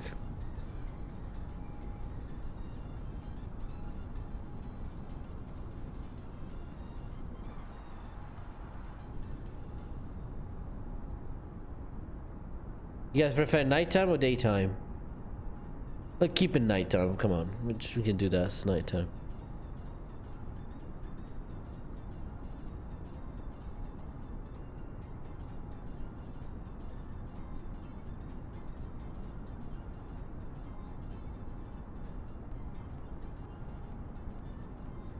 Again, ladies and gentlemen, make sure you leave us a like and a subscribe. Would be greatly appreciated. A subscribe always helps us, and if you want to support the channel even further, consider using the join button that you will see next to the subscribe button. That will allow you to join the membership program, which with a small fee every month, you guys can decide which tier you want to be at, and decide how much you want to be paying to support the channel.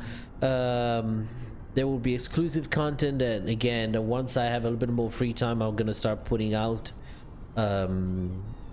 especially once I start flying real aviation again, like once I get my instructor rating again. Since if you guys are new to the channel and don't know me, I am a real world pilot, not an Airbus pilot, not a Boeing pilot, but a real world pilot with a commercial multi-engine rating and instrument rating. So if you guys want to help us out, please consider to join. Again, exclusive content will be out there as soon as even start working again in the aviation industry. But if you guys want to even use the super chat, donations, or any kind of help us, but most important part is enjoy the content, smash down the like button and use the subscribe button there. And why not hit the little bell button and join us on Discord.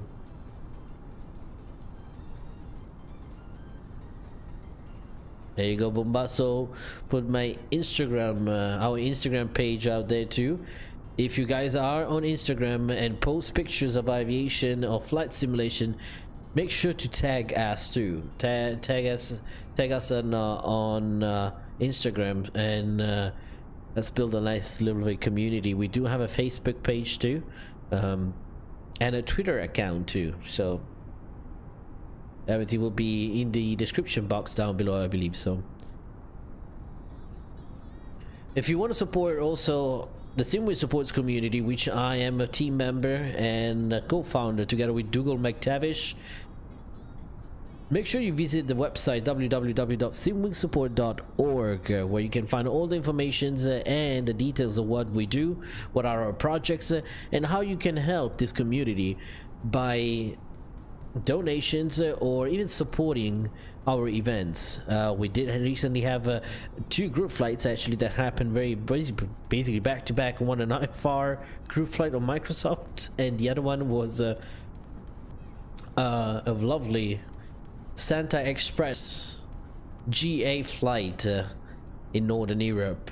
If you guys missed those live streams, you can check it out at the one of our team members YouTube channel, which is Alaska 559. Beautiful videos and streams. The guy is actually very skilled, and yep, check it out. Fly IC says, "Gotta go, man. Thanks for the info. Have a safe flight. Thank you for stopping by, Fly IC. Welcome aboard. And see you next time." Pole F, the myth, the only Pole F is in the chat. Pole F is the mind behind the website. Again, the website is www.simwingsupport.org, and he is the mind behind that website. He spent a lot of time and work to try to make to make that website beautiful. So thank you so much, Paul F. Yeah, hope I'm doing good. Hope you're doing great, my friend. I'm doing fantastic. Still out of breath, but again, that's gonna happen. That's gonna come back hopefully soon. But yeah, yesterday we went to do some Christmas shopping. Cause no matter how broke we are, I cannot go Christmas without giving to people. So we went to, and then we decided to eat outside in a restaurant. There's a cool restaurant called PF Chang. If you haven't been to PF Chang, oh my god, it's absolutely bomb. Great Asian food. It's a chain, but it's really good. And right after right after we were eating, like we were done, and they're like, oh my god, I'm out of breath. Not because I ate a lot, it's because I don't know, it just like randomly my breath goes down. So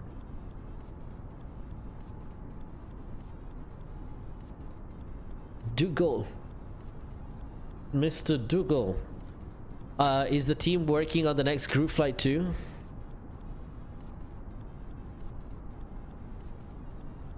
With those people in the team, we'll probably run out of ideas soon of the group flights. We'll have to do a group flight in Mars, something like a space group flight now. They're always working on GA flights. I know they are.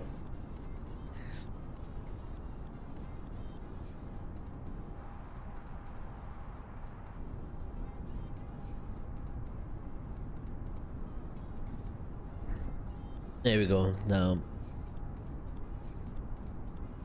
I do love the sky though on Microsoft. They nailed the sky so well, like they got it so right.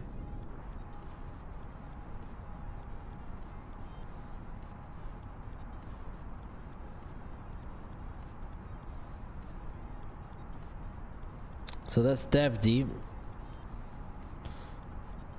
Ripus Jersa. Top of descent should be around so soon for us technically.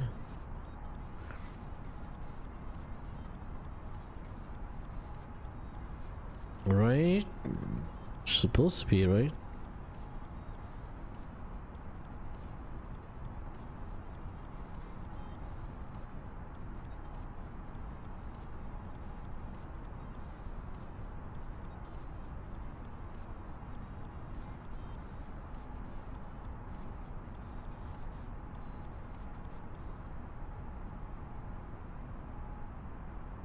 No, that does not seem right.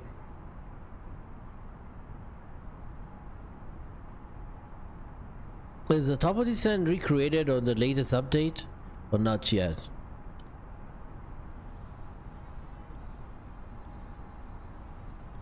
But I'm sworn to secrecy. Is that sworn to me too? That's unfair.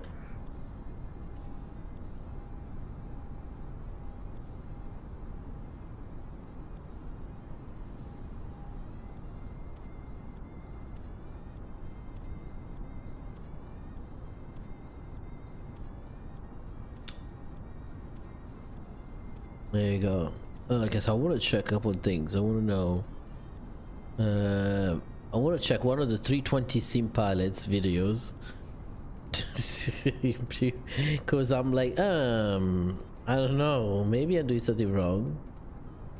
Let me see.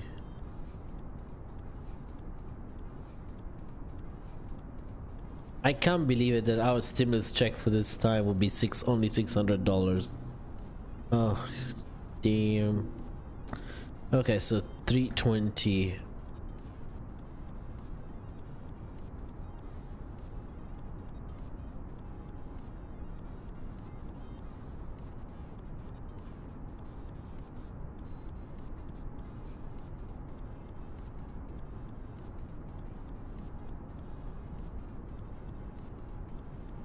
Let me see, 320 sim pilot.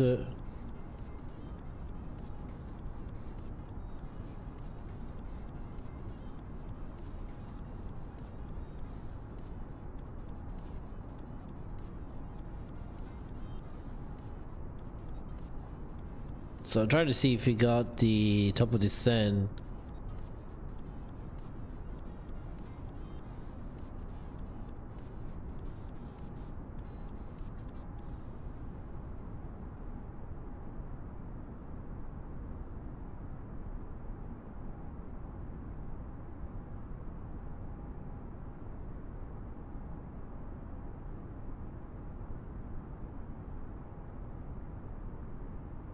Okay, so let me see.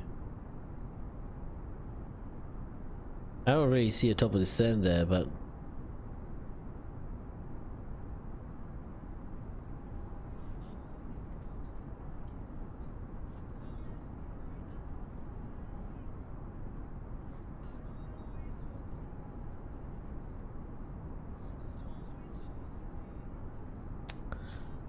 okay, let me see. 320 Impala, come on, can we see a flight?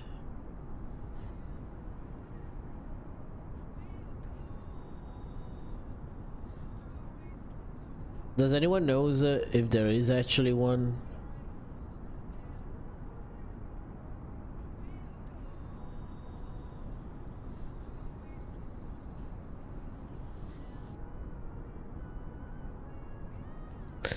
Double climb was there, but top of descent I haven't seen it though.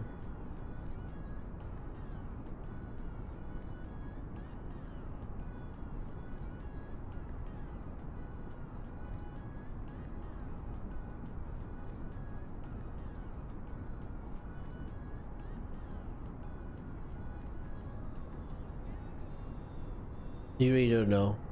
Oh, you really don't know neither. Okay.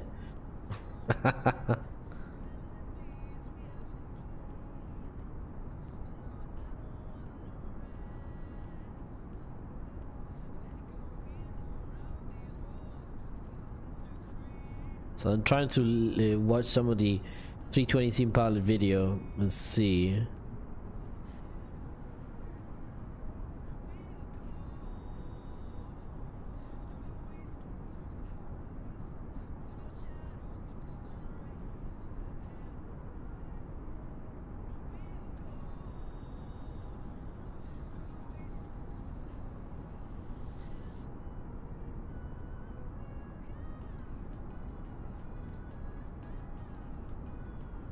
Okay, so trying to figure it out, but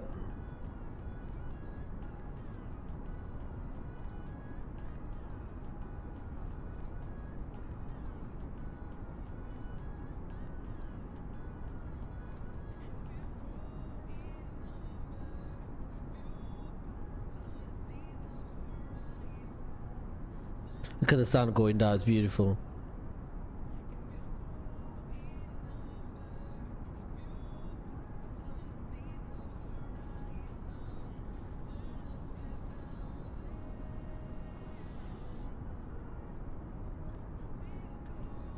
No, there's no top of the sun yet. Yep. HD simulation, welcome aboard. How you doing? So we'll have to calculate the top of the sun probably. Ripus Jersa, which is gonna be Sasson probably for us. So. Captain Nate, hey, welcome aboard. How you doing? Again, if you guys are new to the channel, please make sure you leave us a like and a subscribe. Oh, beautiful. Look at that.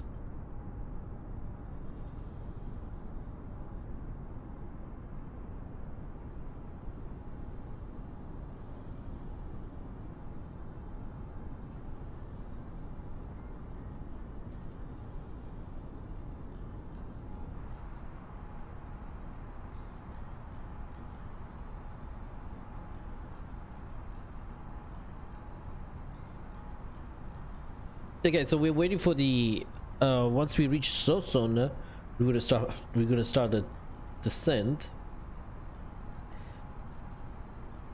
I believe, yes. Sosson, top of descent will be right before Sosson.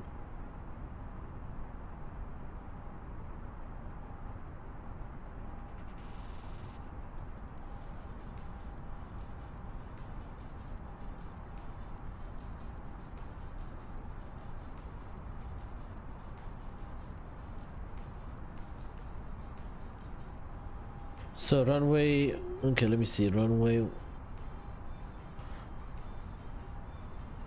elevation 8,000, what? Runway elevation, length, width, okay.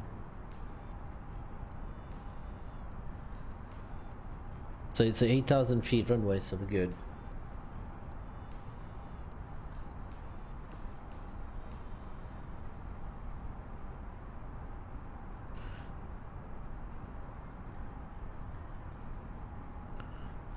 I'm gonna start my descent very soon.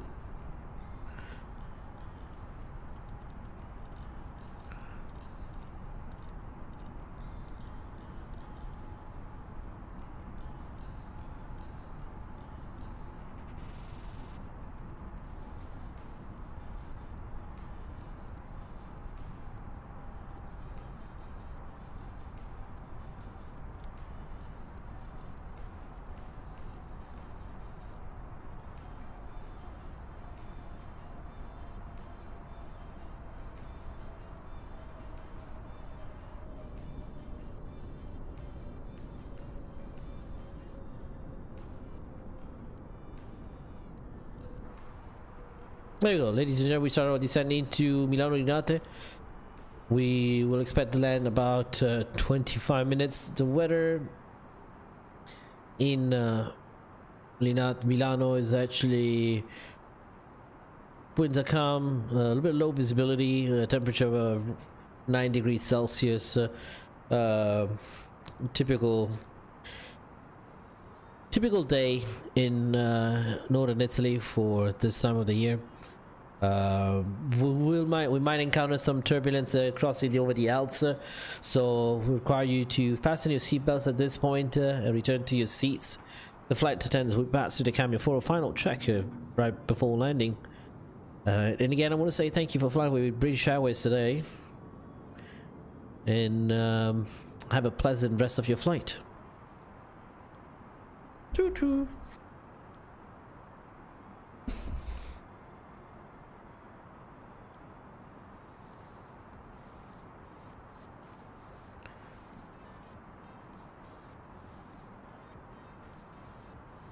So let's see if it will actually follow the restriction. Looks like it does.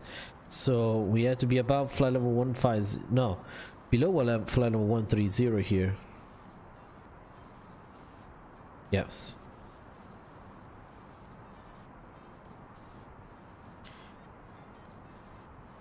So the weather might change. It says the temperature can become visibility 500 feet, fog, broken 200 feet. So that's gonna be fun. Right now it's 3,000.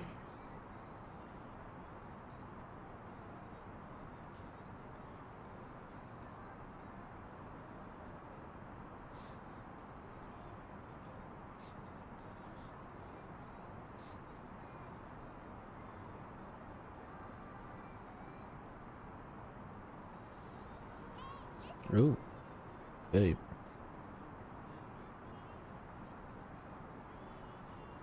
So we right now it's misty.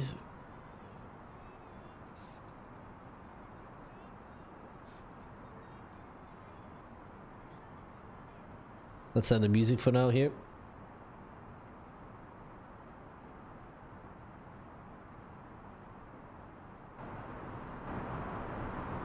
There we go.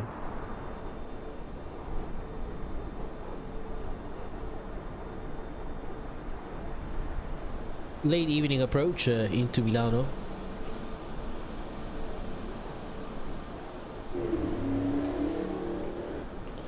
Passing over the mountains right now, and that's why we got a little bit of that turbulence. We felt it a little bit there, huh? And since we are going through a mountainous area, we probably should have started the descent a bit earlier than that. But it's okay, we should be good though.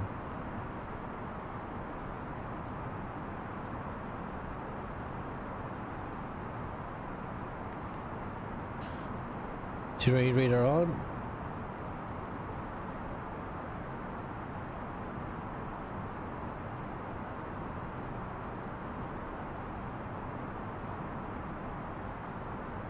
There we go.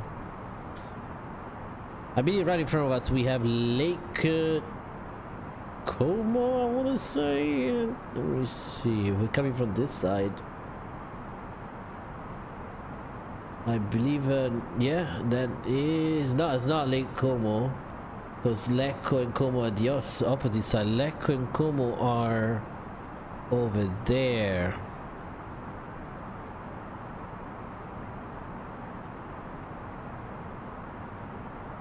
That's Lake Maggiore. That's Lago Maggiore. Yeah, this has to be Lake Maggiore, which is one of the biggest lakes in Italy. This one here goes all the way down like that.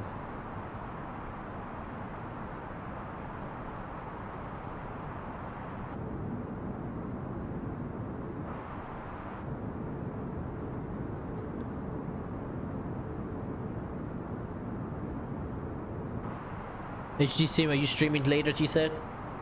What are you streaming?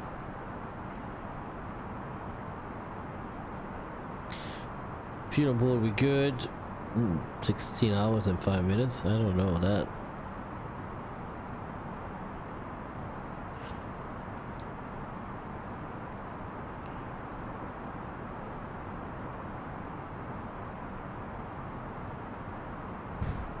Need to connect the phone to my charger.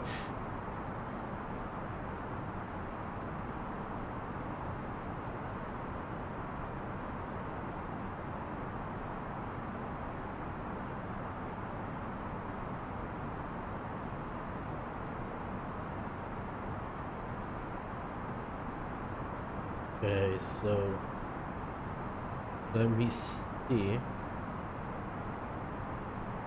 if we're gonna respect the restrictions. It looks like so far we are going to go into the restrictions there, so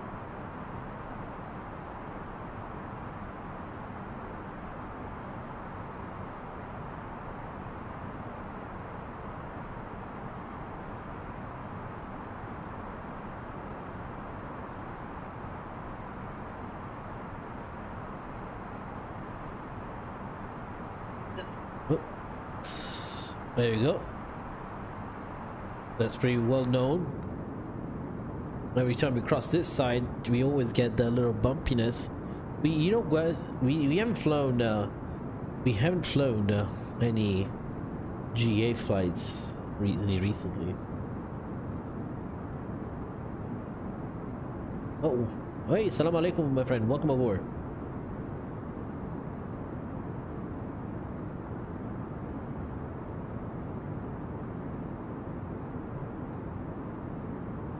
Islam, welcome aboard. Pretty good. How you doing? I'm doing fantastic. Thank you for asking. And again, make sure you guys smash down the like and subscribe button whenever you come in. We greatly appreciate it. I should be gone by now, but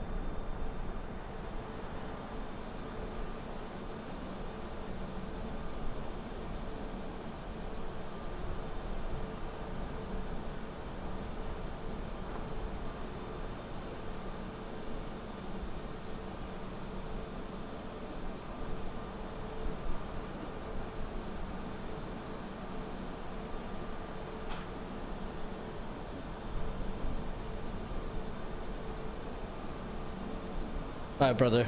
Islam, right? Unfortunately, I cannot read Arabic. I cannot. So, if you don't mind, keep it in English for me and for the rest of the chat.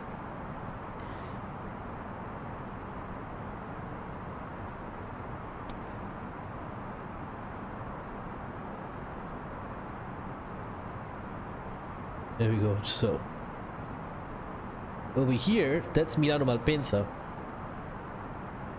Yep.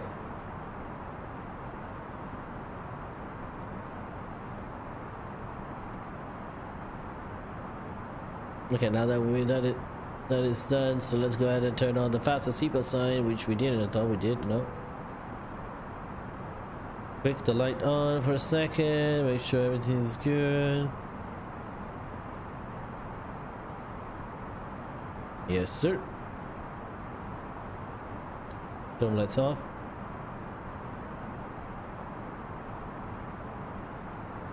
We're gonna pass through over the city, so, and then oh, my frames. Hello. Okay. That is Lugano. We landed over here a couple weeks ago, remember? That is Lugano Airport. Very intense, steep approach, kind of. Very steep approach. I wish we removed the names and the tags, but it's okay.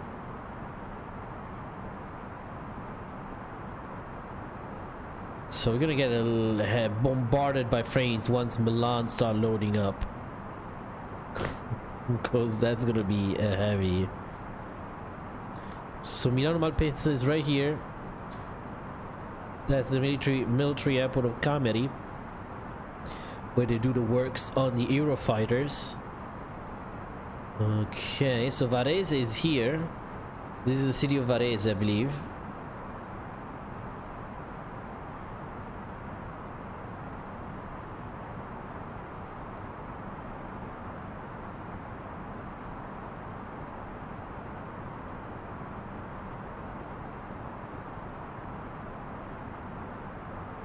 We are below flight of 130, below 10,000 feet at Saronno. Yep. We'll have to reduce the speed though.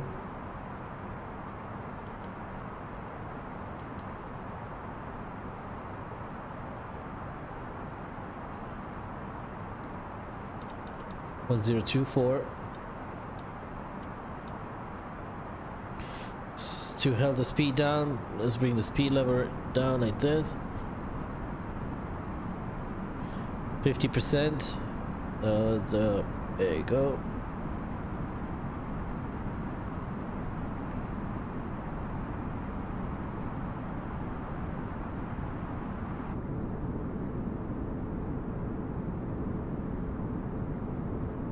Venegono.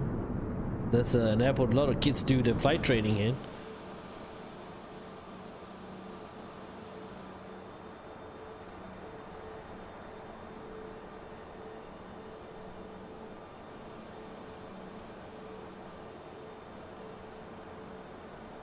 It's funny because I know the city still hasn't loaded, so that's gonna take a huge impact on frames once it start loading up.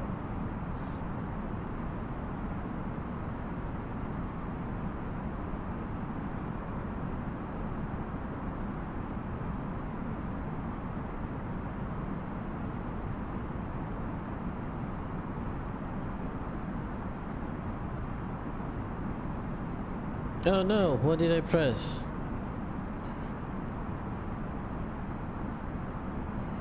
Oh, great. That's great. There you go.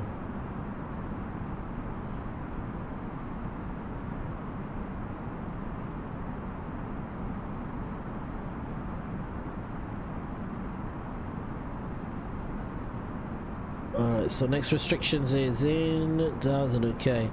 So we'll have to check quickly though the Navigraph. Close this guy here.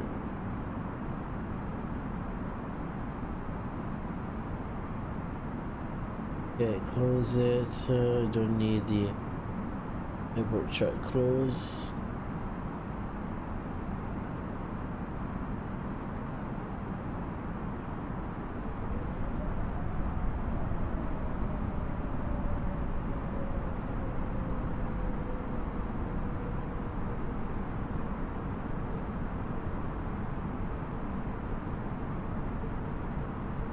Okay, so let's see, minimum we're looking at 537 for the ILS,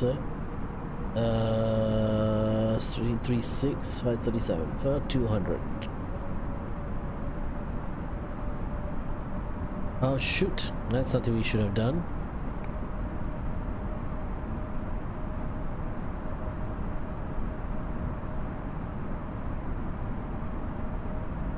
Information, so QNH 1024 I believe. Yeah, 1024 loaded in. Temperature is 9 degrees. The winds are 240 at 3, 240/3. Transition altitude is 6000. Okay, and 200. Position height. 128, 123.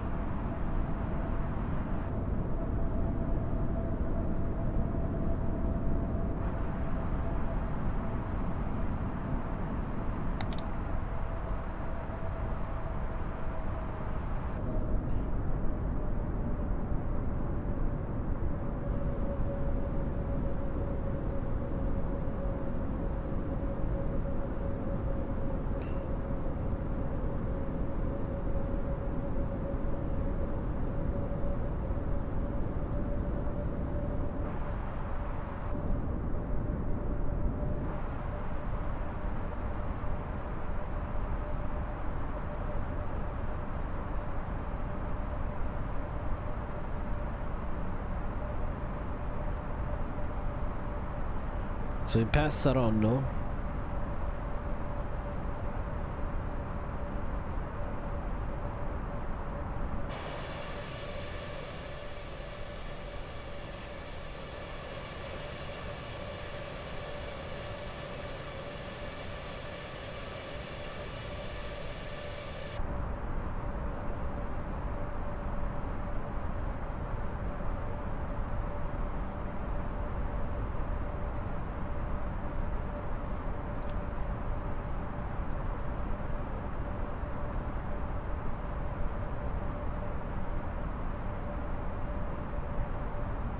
Right, guy, welcome back.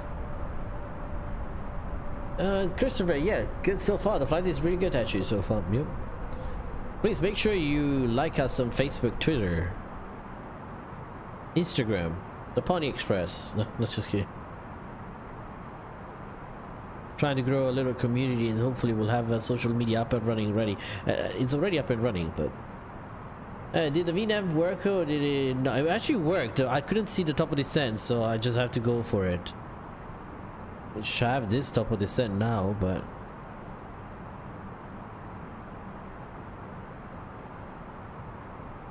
site stick priority mine. Better be.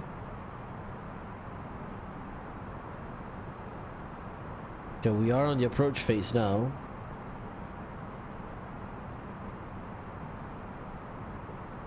Instagram and Discord not so much. It's fine.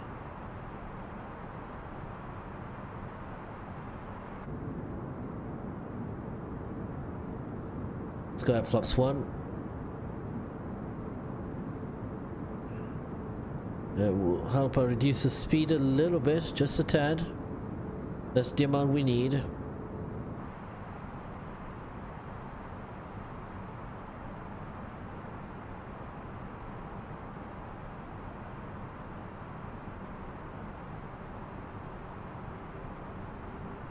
If you leave it on the dot with the dot next to it and lower selected, it will descend at the correct point. The problem is, like you said, the fact that it doesn't show.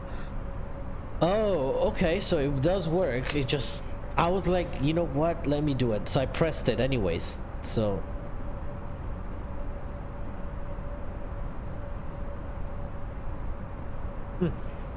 Interesting, good to know.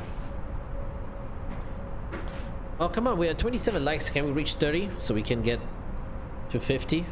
Maybe.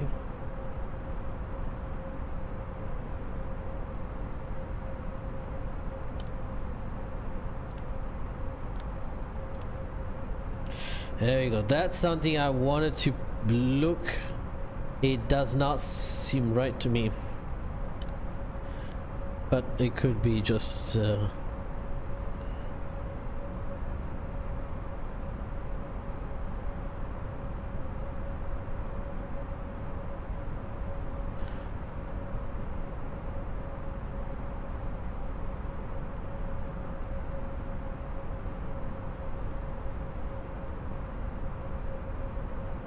just in case.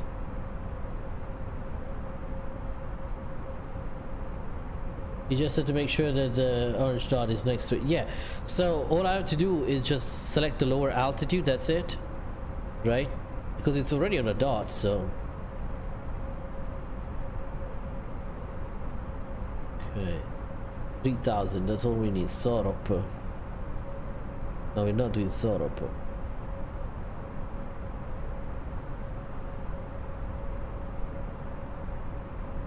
Okay.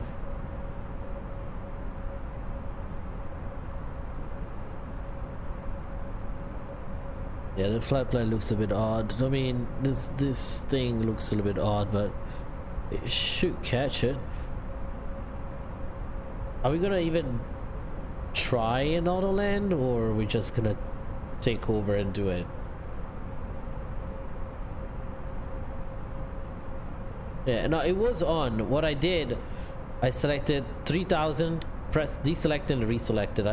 I should have just selected, but and he started descending at that point. But so I don't have to touch it. I just have to scroll to the lower altitude. It will automatically descend, like in a Boeing, I guess, right? I don't like when you say that seems to work okay. You know, we're just gonna do a video just with the auto land. Okay, it's turning. Speeds are great.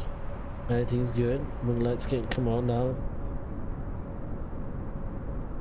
Just to keep that extra immersion.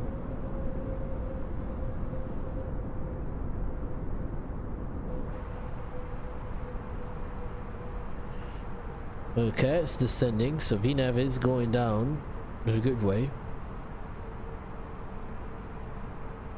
Even though it's supposed to be about 5,000 over here, then he's supposed to be 3,000 here. So it's conflicted. Below 5,000 and above 5,000. Let me see the charts.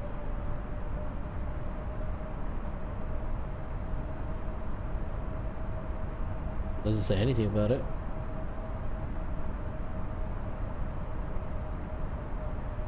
Mr. Procedures proceed 355 degrees, climb to 3000 at DME4 from Linate, from the localizer Linate at 1000 feet or above, turn right, max 220 knots towards the threats of VOR. Okay. Okay.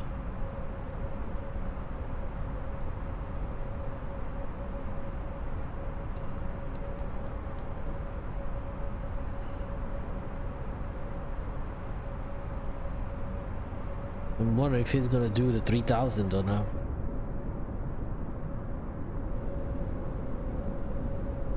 $40 FPS, not bad. It's inside the cabin that we get hammered by frames. But that's something also V1 320 Sim Pilot designed to set to. That's what worked for me. It's not bad. It worked realistically, but yeah.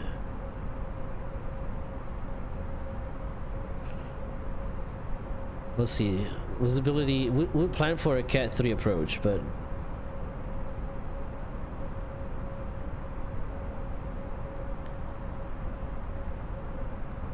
hey, why not seeing the?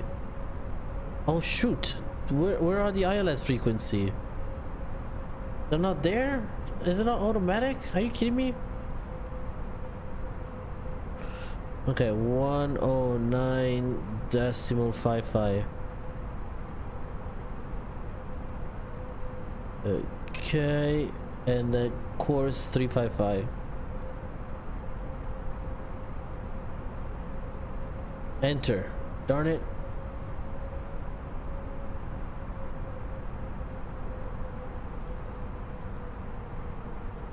Why is it not getting 3? I don't understand. Why is it not coming? I haven't selected ILS, right? Oh, there you go. He's doing that thing too. Take it. No. Direct. F5. Yeah, it did that. While we were distracted doing the other thing.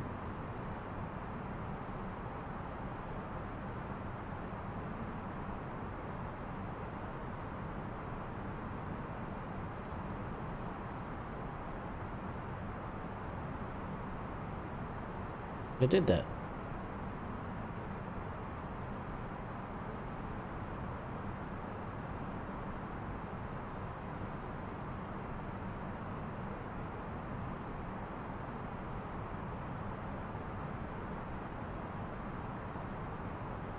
I guess we're doing a hold.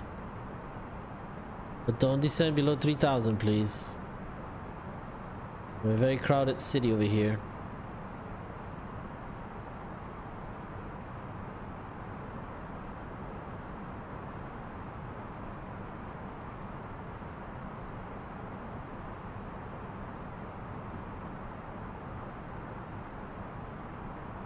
At least you're below the glide now. Yeah. Oh, hold on. Hey, hold that altitude. What the heck?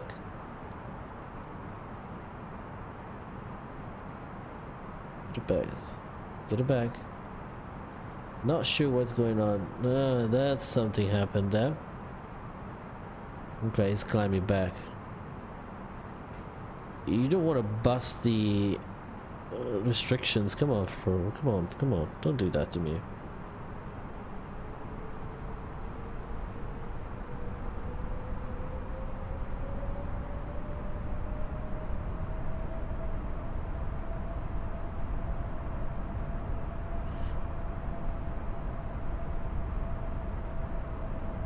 That's 3.6 is already selected. I don't understand why it did not come up. But anyways.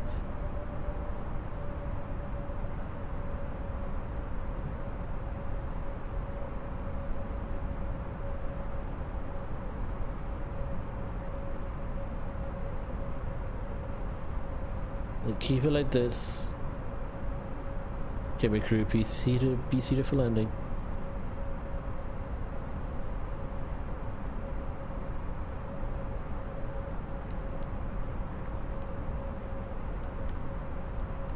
Oh, I cannot do dual.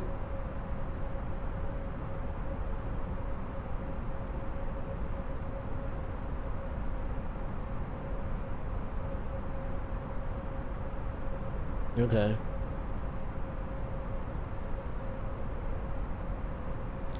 Can I not dual autopilot? No. No. Okay.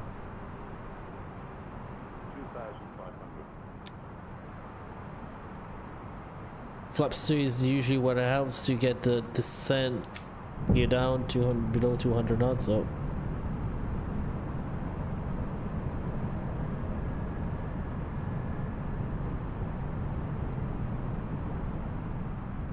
$185.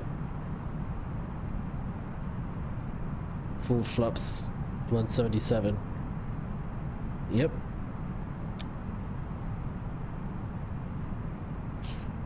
Armed, which is good. It is good. Cabin, advise it, but we'll press it again. All blue, down the line. No blue, down the line. There you go.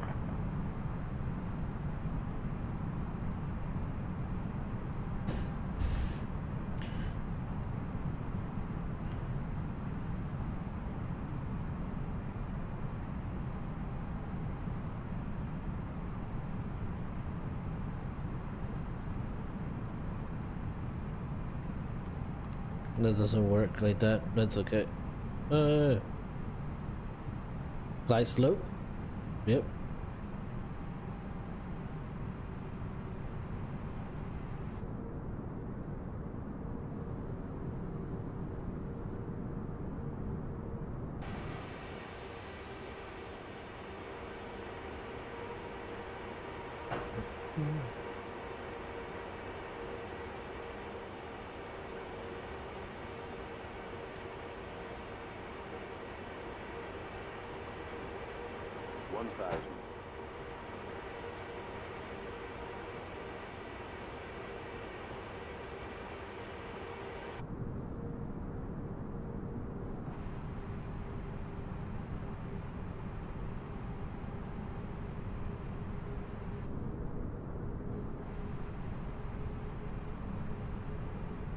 Okay, my aircraft.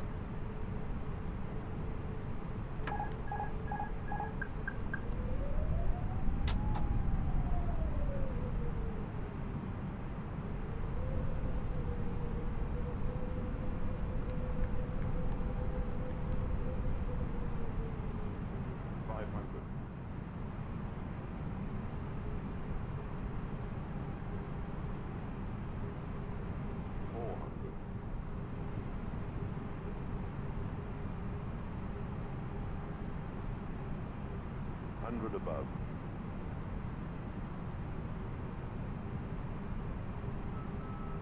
Minimum. Continue. Landing.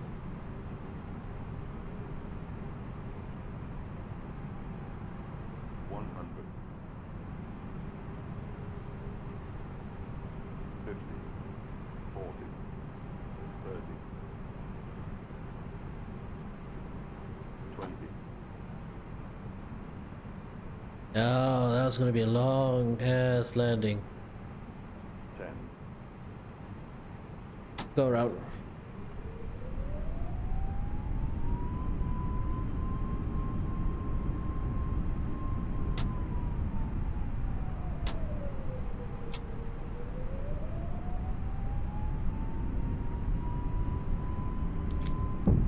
Stuff go around.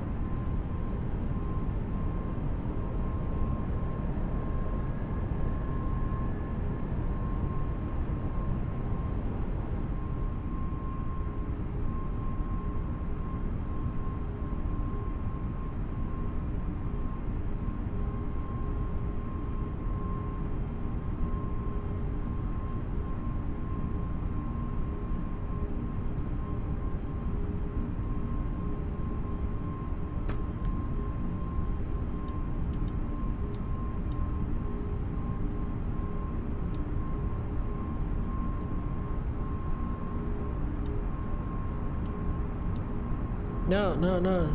I want 355.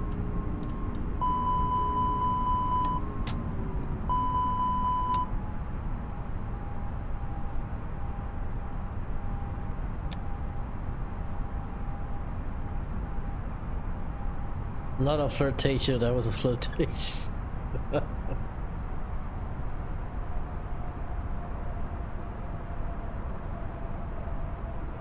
Got 355 as a heading, no? Keep that heading.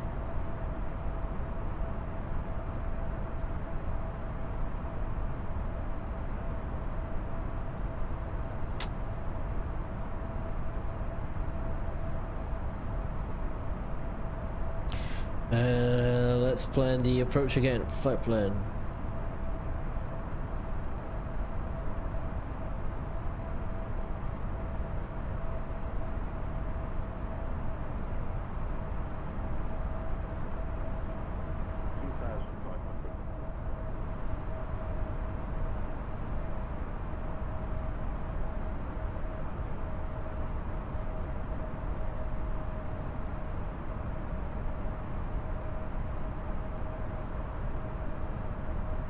None.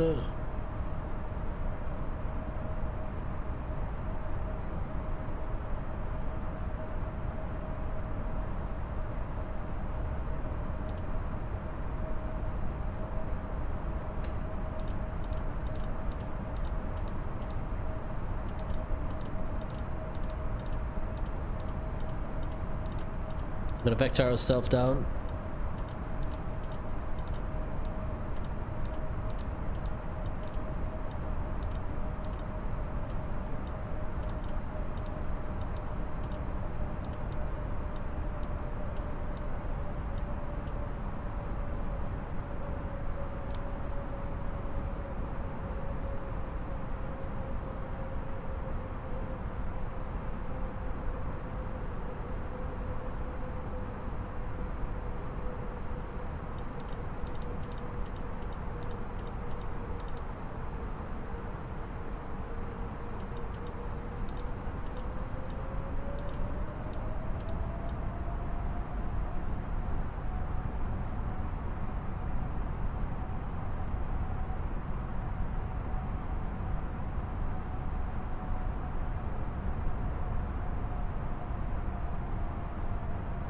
Okay, so trying to get the arrival again.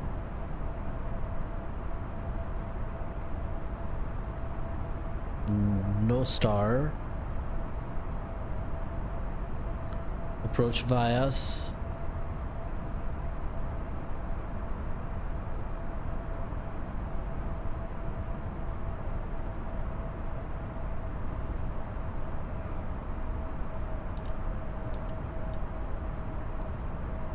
$5,000.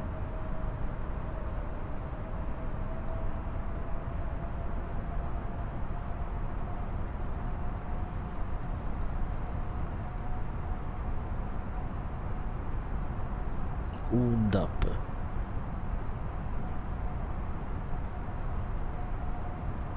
Up.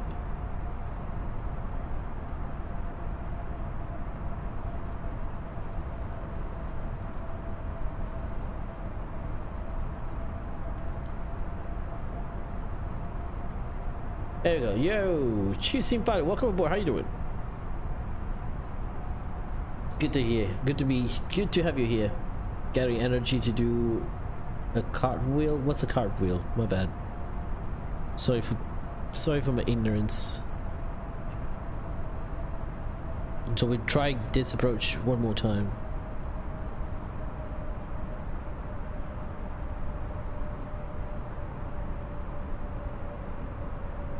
So one thing we have to pay attention though. Odina usa undap is USR. Where is USR?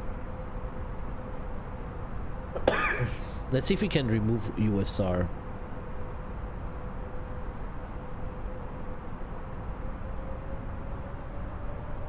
No, it's not allowing us to remove USR.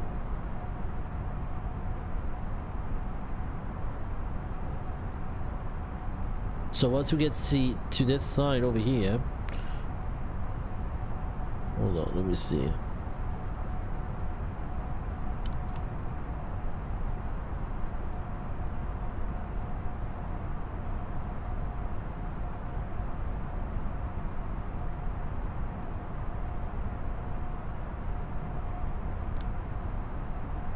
So this one over here, we're gonna go direct to F536.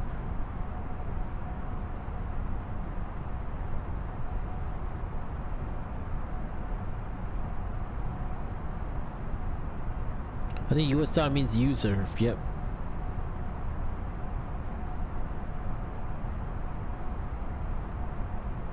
Over here, we'll have to select this one.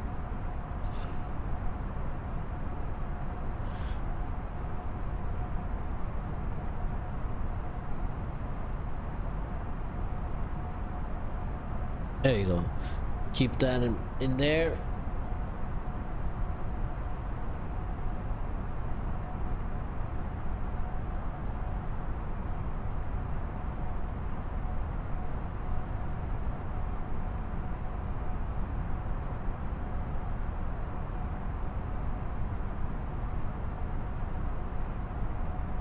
Okay, so let me see me some of the messages on the go around here. Handstand on the side, 90 degrees. Half circle. What is that? Adalbera says cigars with the crew. Oh, yep. That's what you're doing. I tried cigars. Not for me. They make me throw up. FlyByWire team are doing an amazing job with this. Yeah, they're pretty good. Just wish we can delete some of the waypoints, because there's a USR waypoint which I don't know where that came from, and we cannot delete it. Oh yeah, they definitely make it worth it.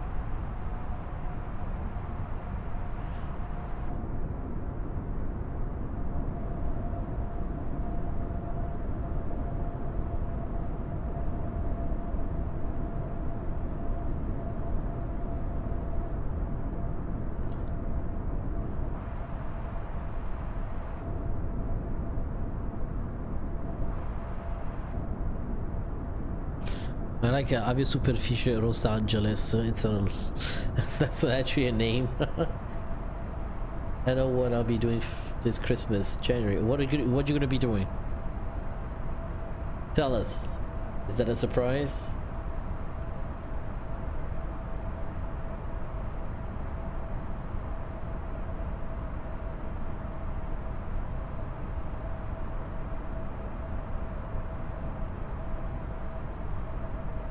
Alright, so we are landing soon, hopefully. Hopefully by noon we'll be on the ground.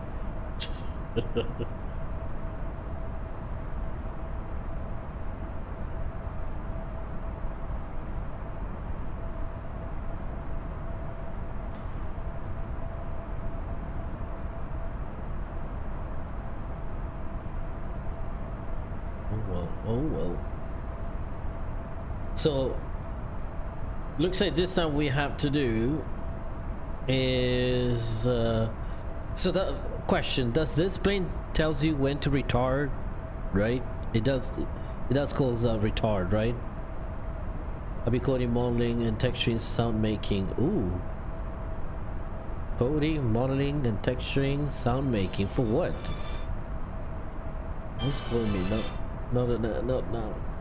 I did a training video on this bird. I never flown any Airbus. 320 sim pilot would be the best, your best bet. Yes. Or V1 simulation too, but 320 sim pilot. I actually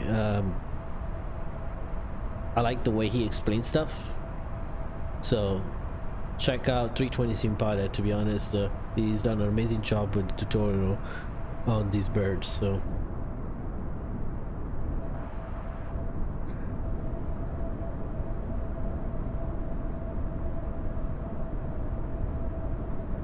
Jonathan Sunur, welcome aboard. Where did you fly today? We flew from Heathrow to Linate. Welcome aboard. Again, if you guys are new to the channel, please make sure you leave us a like and a subscribe. Very greatly appreciated. Help us out to achieve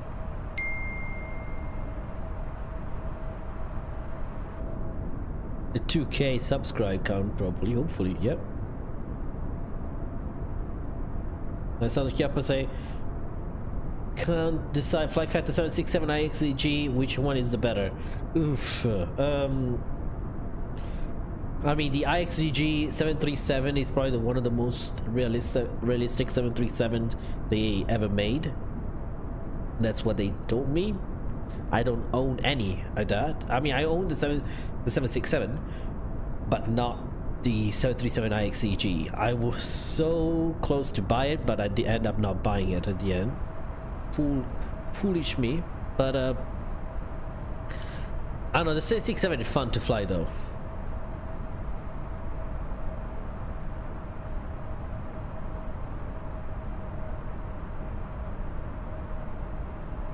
$215 for +1F, 200 knots.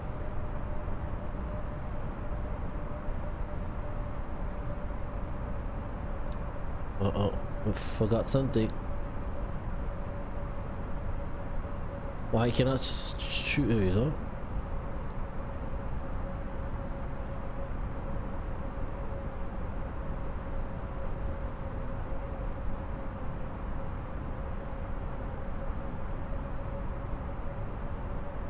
We're just gonna go direct to FI-36. There you go.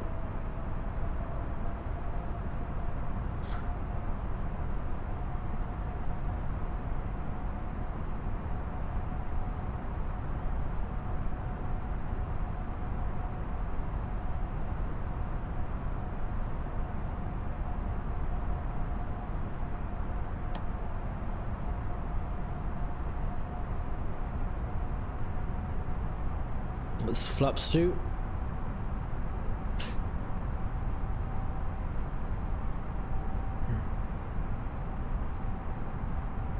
Why is not descending, my friend? Why are you not descending?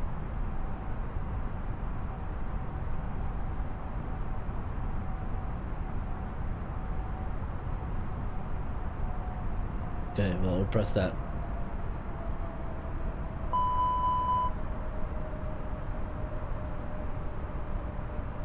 I'm from Indonesia, so sorry for my English not good. Don't worry, you're good. You can become a real pilot when you play this game. No, you can learn a lot about aviation, but you will not become a real pilot just by using this. You will have to study, work hard, a lot of fun other stuff.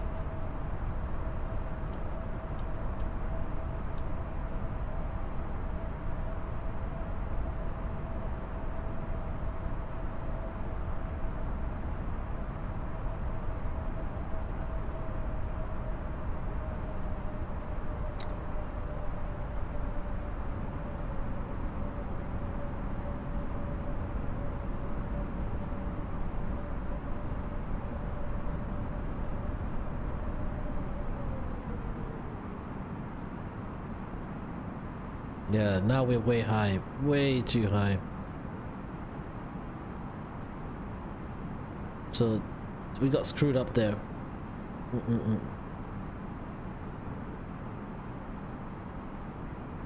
And the weather has changed too, so nope, that's not gonna work. Are you kidding me?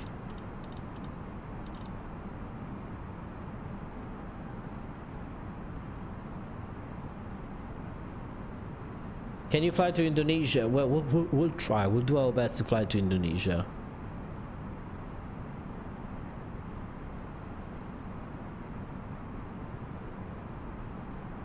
We flew to Papua, so we flew to Papua a little bit ago.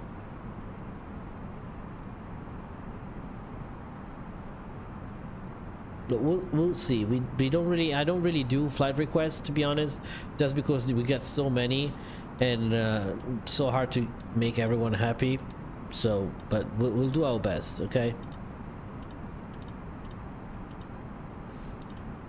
How you do? Chris Simulation, welcome aboard. How you doing? I'm doing good, fantastic as always. How you doing?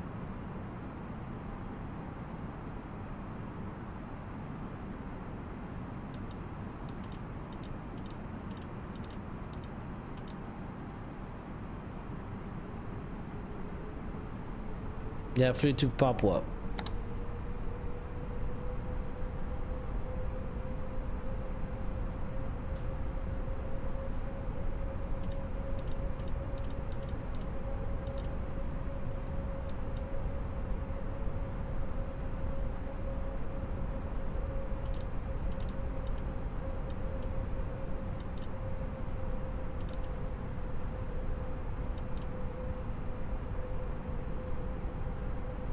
Doing great, just reached 140 subs, I'm so happy. Do you feel better?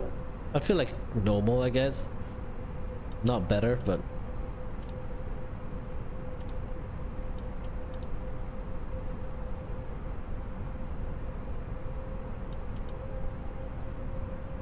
congratulations, Chris. Very happy for you.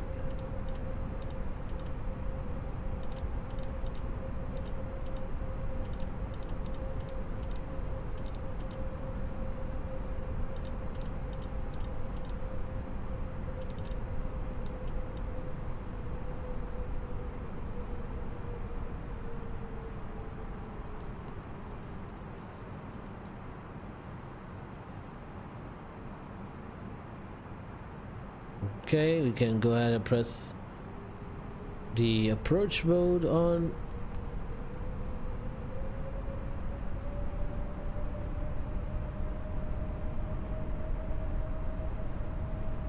Yep.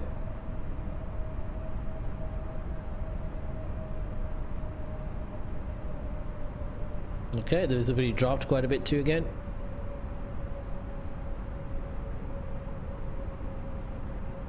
Eight miles out.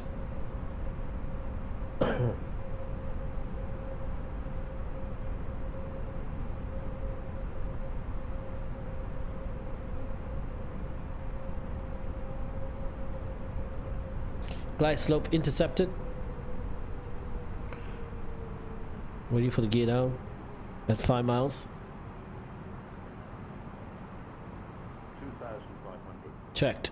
Ready, altimeter is alive. Glide slope intercepted a little bit off the localizer.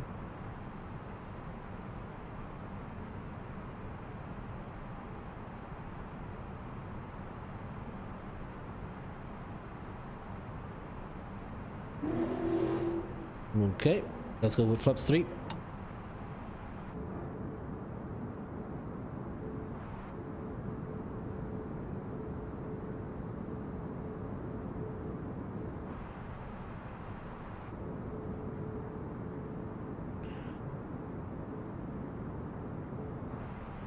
That's the city of Milano over there.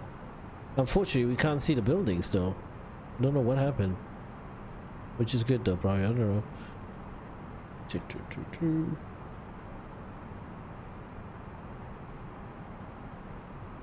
5 miles out. Gear down. Full flaps. Cabin crew, please be seated for landing again. There you go. Camera crew, please take your seat for landing.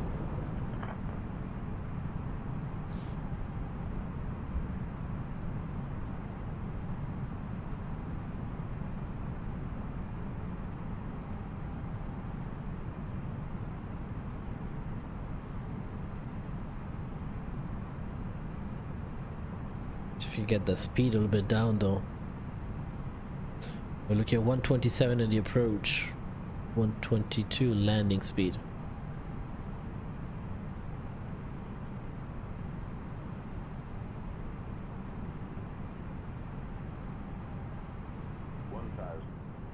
Checked.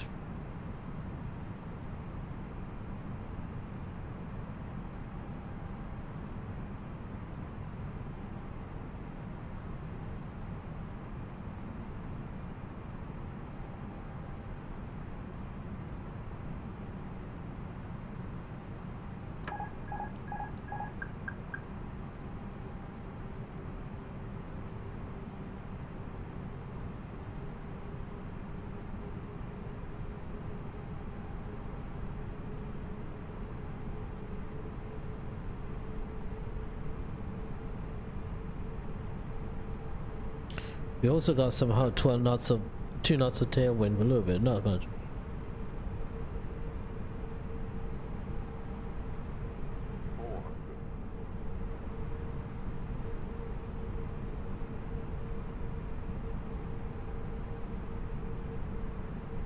Above.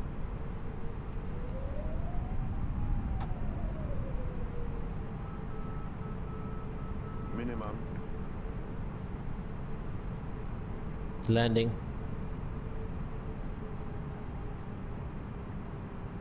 100. 50. 40. 30. 20. Retard.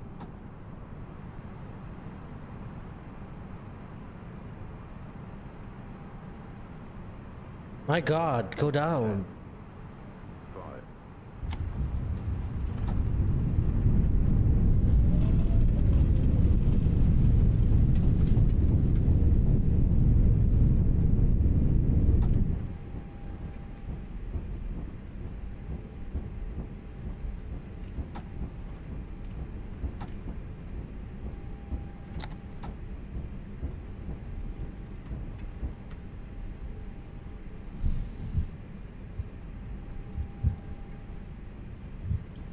Actually, we take the next one, not this one.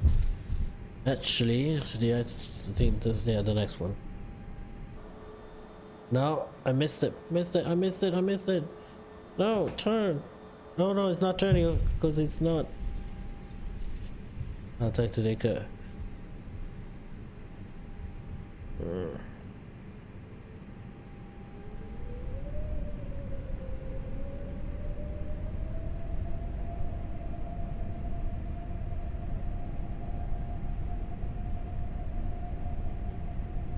Sorry guys about that. I got confused for a second there. That was the exit that I had to take.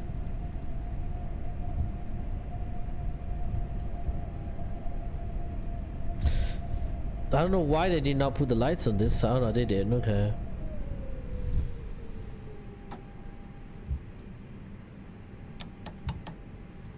Flops up, clean up. Flops up, clean up. Okay. Let's go over here. Let me see. Any lights on? You never turn these ones on. No. There you go. And if you stars, dome light, dim. No. There you go.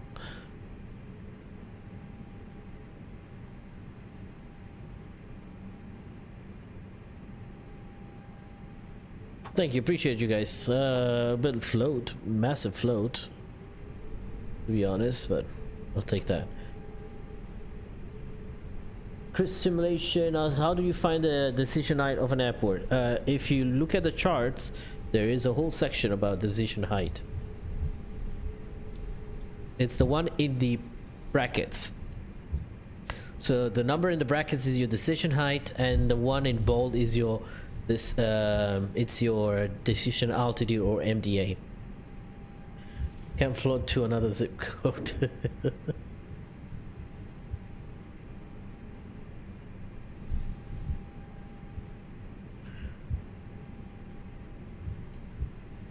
We take one of the stands, maybe. Oh, maybe we'll take the gates here.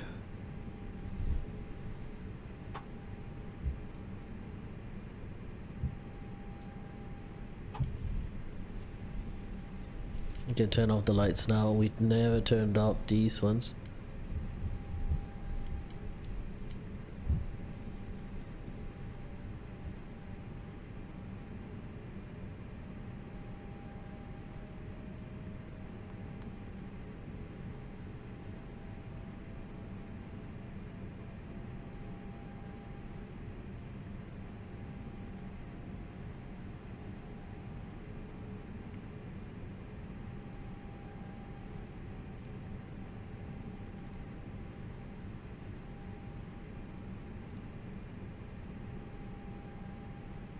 So the lights are still on.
That looks good to me.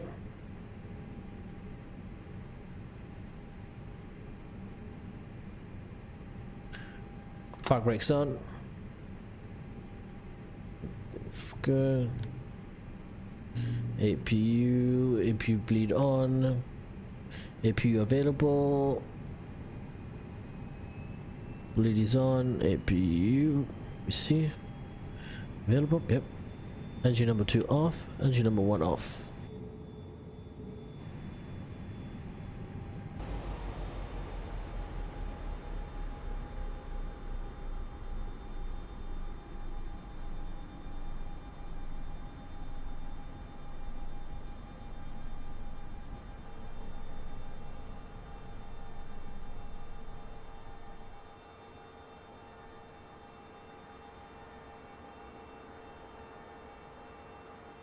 Ladies and gentlemen, welcome to Milano Linate.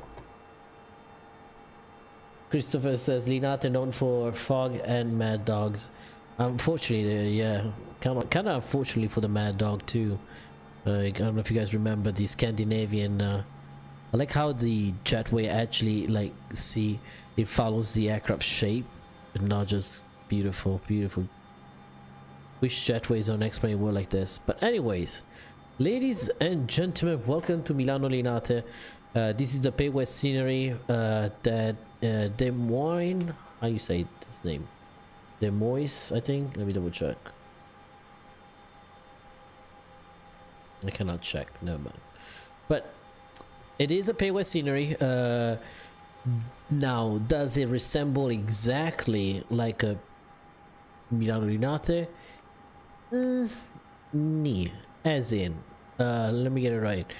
So the terminal over here, I mean, it's been remodeled again. So I haven't seen it after the new remodeling, but let me start from here. For example, it does not give me, I don't know, see, these are like gate number 62. What are these numbers?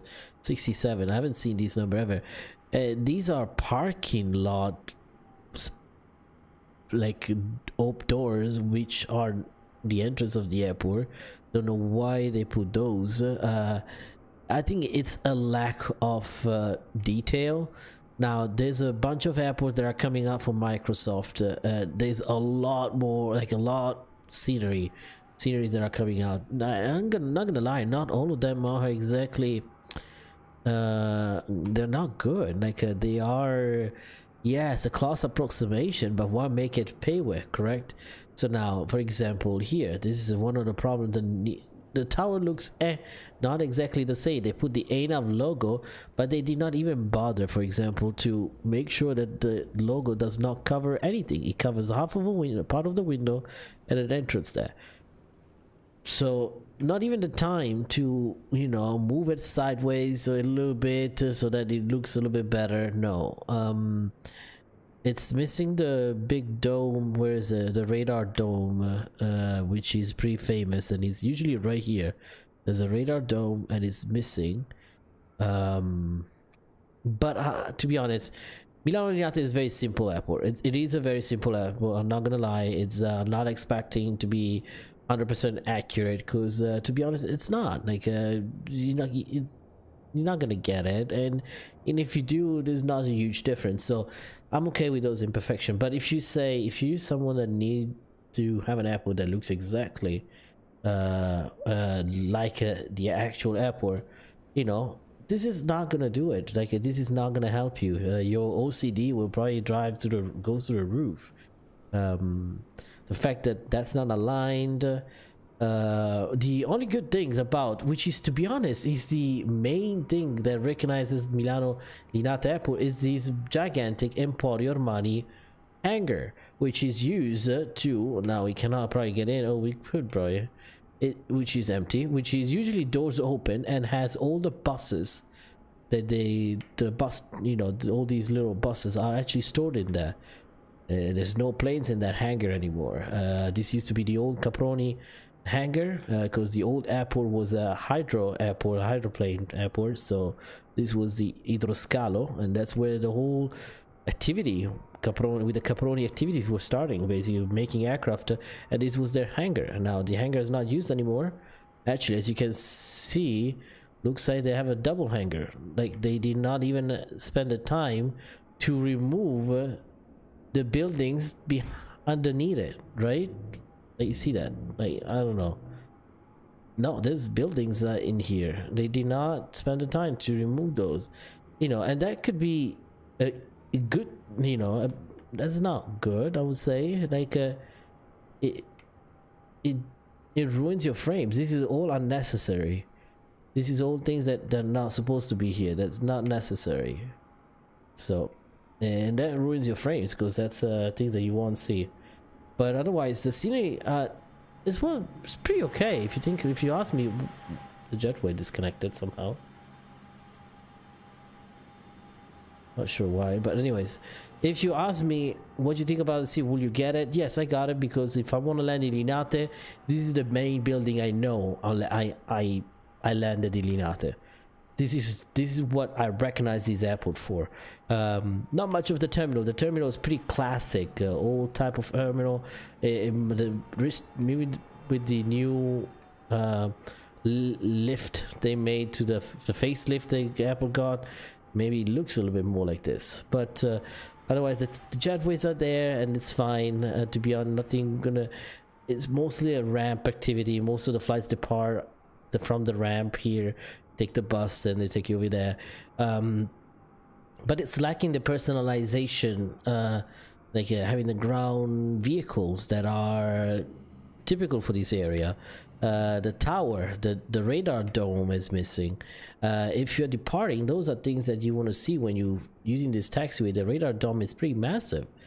I mean, that's where they control the whole city, basically. So otherwise, will I buy it? I mean, I bought it because I bought it because I stream. I bought it because I like to fly into Italy. I like to fly into Milan, and so far there's no sceneries available for Italy, not even default and not even Payware. Well, there's one for Ciampino, which is basically a default buildings. Everything is default buildings, and then you got this one, which is sort of default, sort of not custom buildings, yes.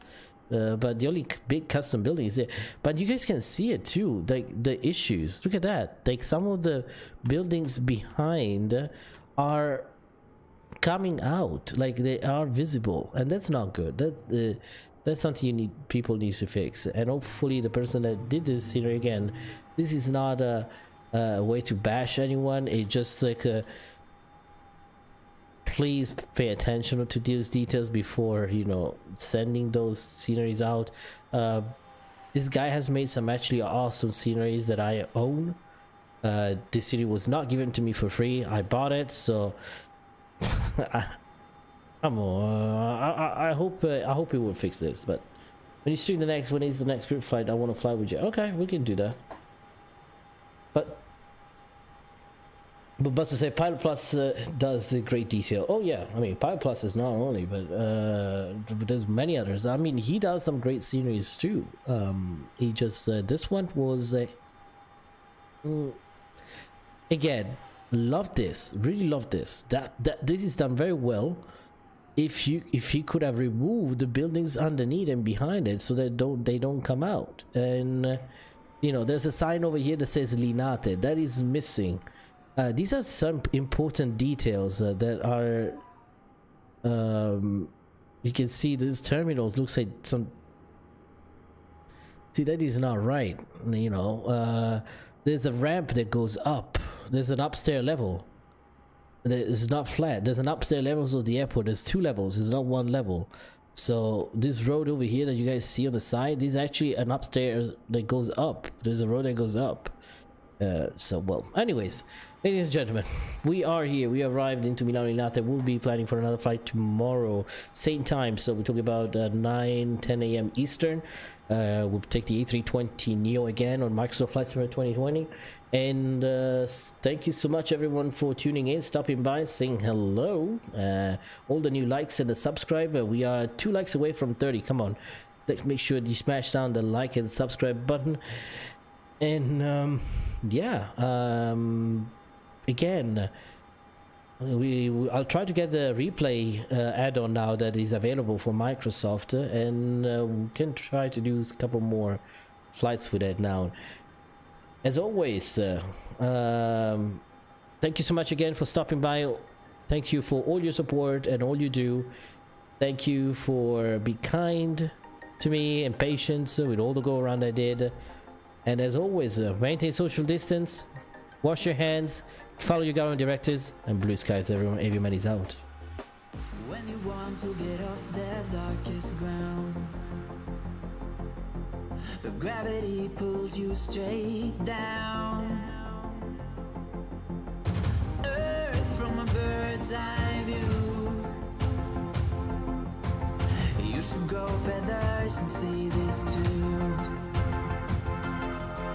When you want to get off the darkest ground, but gravity pulls you straight down.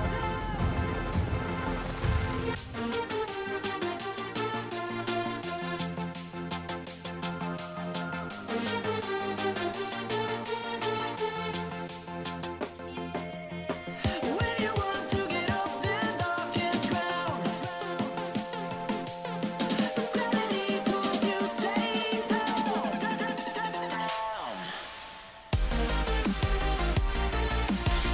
Clear sky.